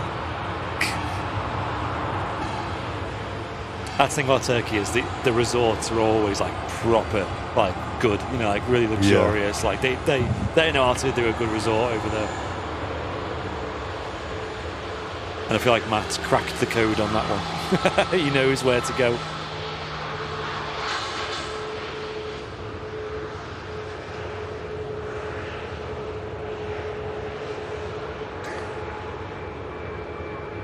You have that, I think it's the Virgin repositioning flight coming in next.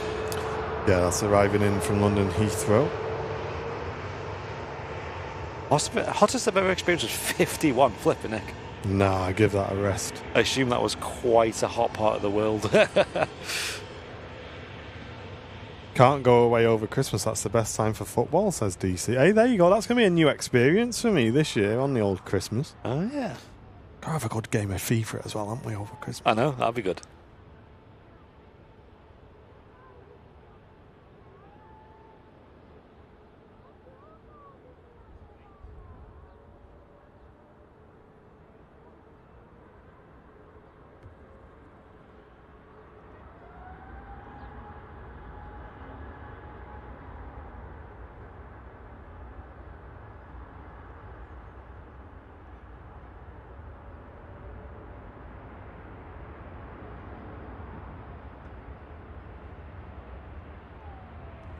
The Virgin A350 also rolling as well. Let's wiggle around real quick. Apologies for the quick pan there. Rolling down 2-3 left. Double trouble for Virgin. Straight out, positioning to Edinburgh. Wow. Lots of Virgin repositioning going on at the moment. I think they are a little bit playing a little bit of Tetris, I think, at Manchester Airport with the limitations on the stands at the moment. Pedro says, I've got a spare at City for a few games if you want to see a team win. I think City have got lots of spare seats, haven't they, from what I've heard? Mate, imagine going to the derby then. Wow. That'd be mad. Stretford End. I was chatting to Ian, your mate, off the mound. Yeah.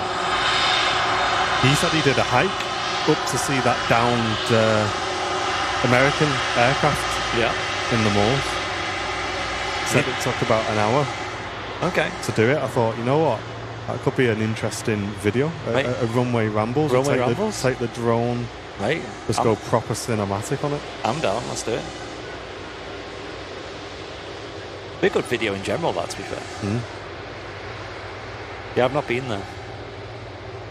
I always wonder with stuff like that. Like, I know it'd be very, very, very disrespectful, but why people haven't just like been nicking bits off it and it's all just disappeared over time. It's fair play that it's still in, you know, you can still see it all there.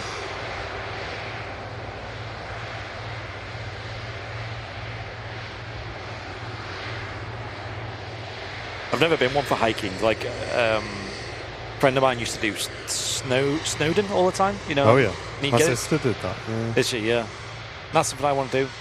One thing you can do that's very magic is you can do Snowdon and you can get there before the sun rises and watch the sunrise from the top. That sounds like something you have to do in your life. The thing is now, I'm watching that Good Bloke Outdoors. Oh yes, like, wow, I'm seeing like pure ideas of like cool stuff. It's all in the UK, is it? It's all in the UK. Yeah, the UK has a lot to it. Like, you know, I think we sometimes take it for granted. You know, we have so much to see and do here. Yeah, I'd very much recommend it, guys. If you're looking for some really good TV quality content on YouTube, go and subscribe to Good Bloke Outdoors. Good Bloke Outdoors. Seriously, he's absolutely 10 out of 10. I've really enjoyed his videos. I only found his channel less than a week ago, and I've been watching loads of his videos, so go and drop him a message and a subscribe as well. Yeah. One that I'd recommend watching, he had a little mini-series that was Wainwright's Coast to Coast. So we started off in the Lake District on the coast and went across all the way to the East Coast and finished at Robin Hood Bay. So he's just hiking, is that he's what just hiking, but it's him by himself on his own. It took him 5 or 6 days to do it. That's cool. Mate, I don't know how you have... I don't think I'd be mentally strong enough to spend 6 days hiking by myself. I know. I'm blown away by people like that. And not only that, but be filming and talking and vlogging the whole way and stuff. Yeah, because you wonder, like, there's a lot to think about there. You got like your battery levels and all your SD cards, and you're probably fumbling them and like dropping them in a field somewhere. It's like there's so much to think about. Yeah, there's a lot, and I don't know how he did it. I don't know whether he stopped at different places and like charged his battery. I mean, I assume he just had battery banks. But they weigh quite a lot. They do, yeah. So I imagine like he must have stopped somewhere and tried to charge his battery banks up a bit and stuff. But I think that could be quite interesting. And like I say, if you guys want something quite relaxing to watch, a lot of people are finding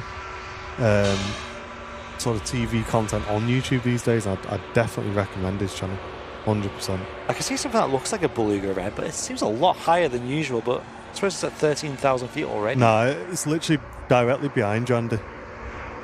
Directly behind you. Can you see it? Yeah. You know the trees? Oh, I see, yeah. There's a plane up like cruise altitude. I was like, there's no way. There's no way. It's like... Can you put that in chat? I fancy having a look at that. Yeah, let me actually link his channel. I still need to watch that. Do me a favour and go and subscribe to him, guys. He doesn't know me and I don't know him. I just really enjoy his channel. Another person I watch. Very funny as well. I don't know if you've seen that Ed Pratt doing the Thames from source to sea. I've not. That's another one that's really good. Like again, like similar. It's got like really good production. He's got like loads of drone shots and loads of extra B-roll that most people wouldn't think to even notice. But he's gone the extra mile. And again, that took weeks. Weeks of just being out. Like must take something mentally to do that. There's the Beluga XL flying overhead, coming up from Harden Airport. On board that will be some Airbus A350 wings after getting built over there. And what happens with this is the wings get built at Broughton, Airbus Broughton it's called. And they don't go straight to Toulouse, where they get the final assembly, because there's still work to the wings, mainly in the electronics and the hydraulics. So that happens over in Germany. And that's where that plane's going right now. And then it'll get moved over to Toulouse eventually in the south of France, where the Airbus A350 will be assembled and delivered to the customer. A very happy customer, I'd imagine.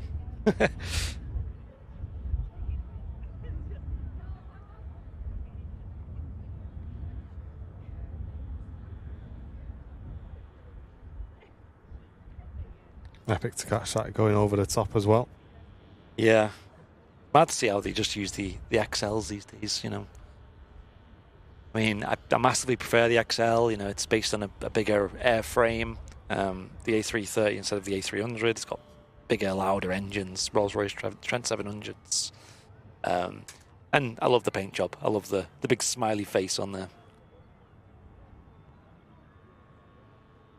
Has anyone else in the chat got any YouTube channels they're really into, other than, let's just say, Airliner's Life? Is there any other sort of niche things that you like watching? Because me and Sam, I find myself increasingly trying to look a bit further outfield, for more YouTube channels, because I feel like a lot of the old school ones that were really good have fell off a bit. A lot of them have just gotten a bit stale or a bit, and a lot of the big hitters as well have sort of disappeared. One of them was Tom Scott. We used to love watching him. You see, he put another video out the other day, just kind of like he's got a couple of like side projects going on that he's trying to, and he was saying that if people can kind of give him his really interesting historic places that have got good stories to him, he might go and just make an ad hoc video. Yeah, that's pretty cool. And there's quite a few, where they, I don't know, like I said, maybe they get a bit stale.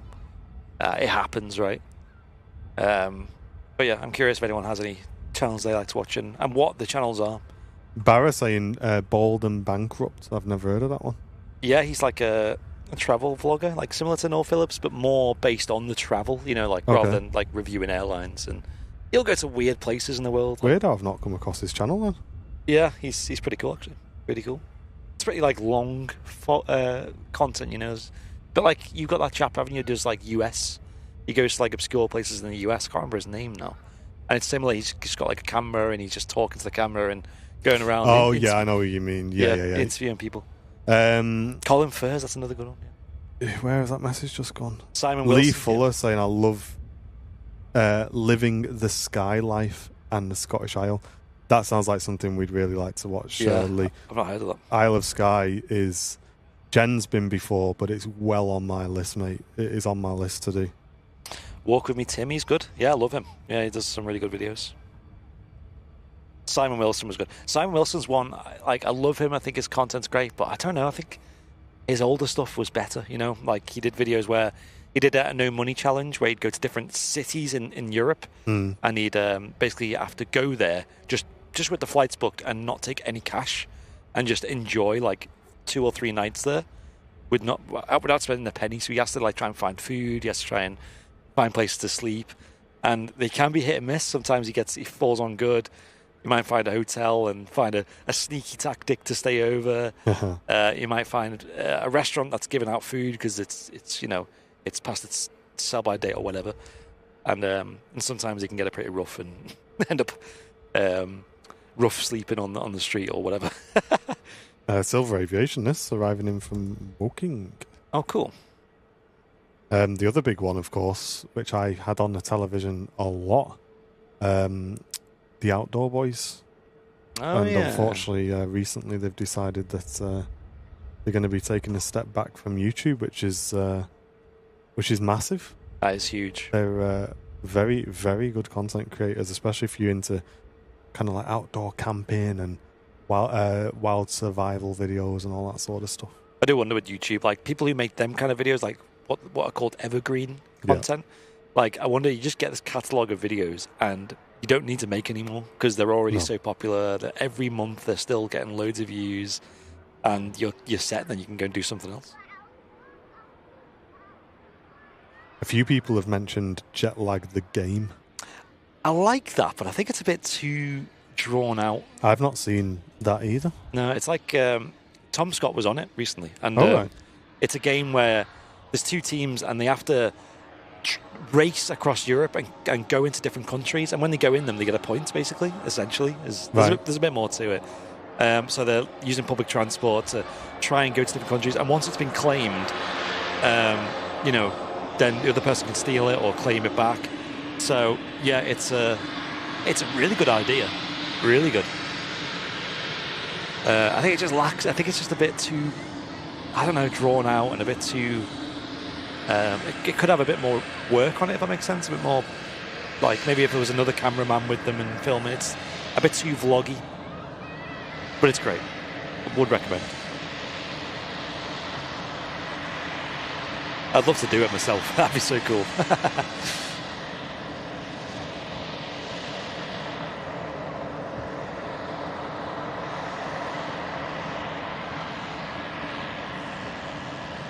Oh, nice, Dean. An F1 photographer. I bet that's a hard job. Flipping heck. I think planes move fast. I'm trying to get a whip pan of an F1 car going past you.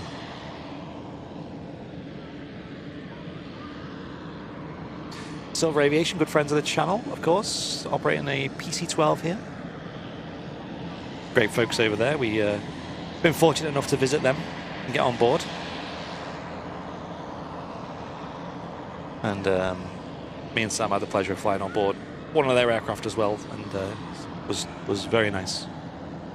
Big fan of Pilatus.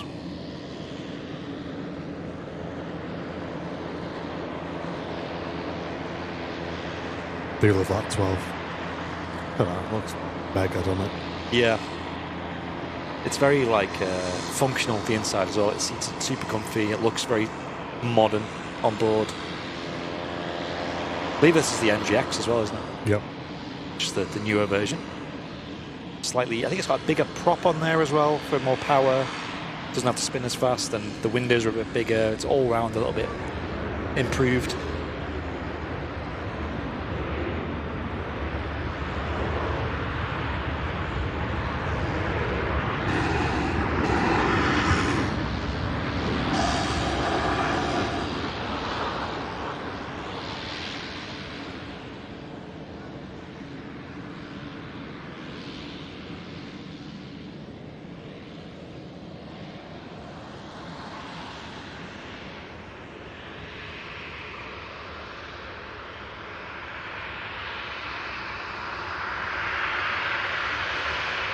Playing Spot and Mike live. Don't have any time for any other channels. Too addicted to Airliners Live. There you go. I'll accept that.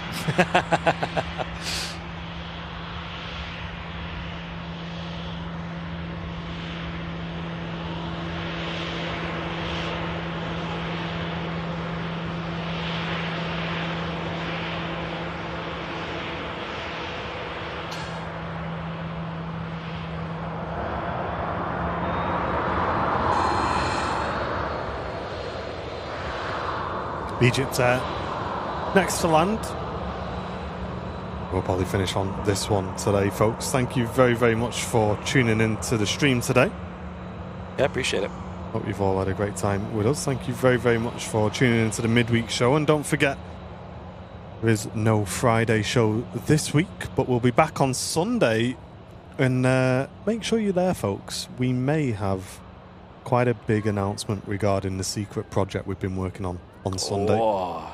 Can't promise yet. There's still a chance it will change, but we're about 90% sure that Sunday will be the day we'll tell you what we've been doing. You won't be able to get access to it on Sunday, but you will at least know what it is. Yep. Everything else will be very shortly after. It's just myself and Andy on Sunday as well. It'll be a nice chilled show. Looking forward to it. Yep. The boys. Lots of sun cream and lots of Airliners Live water bottle usage. Yeah, it is going to be a warm one on Sunday. Very, very much so.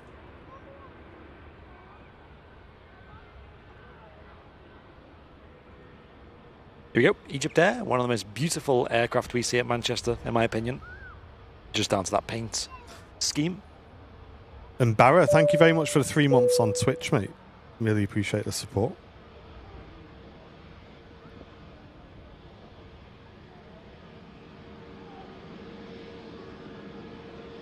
Yeah, enjoy it, Matt. Yeah, have a great holiday, mate. Definitely not jealous. Gives everybody a chance to miss the show as well. Exactly.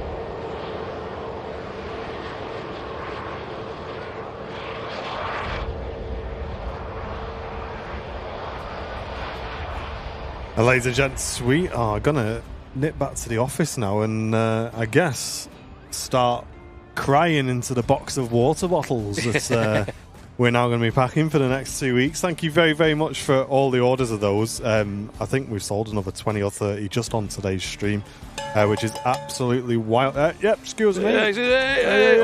Order. Thank you very, very much for tuning in, guys. Thanks for supporting the channel as well today. Really appreciate all the gifties. Thank you very much for getting involved in the chat as well. Another great stream. I'm just slightly sidetracked because I'm just seeing if anybody's on the old Twitch channel. Let me have a look. Any sign in their ass? No sign in their ass, but we will send you over to Fishing Solo, I think, who's based in Florida. And another great content creator. There you go. Go and show some love, ladies and gents, and everyone watching on YouTube. Thank you very much for getting involved. Grab your water bottles before they sell out. Well done to Brownie upstairs as well. Thank you. Appreciate it. And we'll catch you on the next one. Take it easy, guys. Bye. Traffic.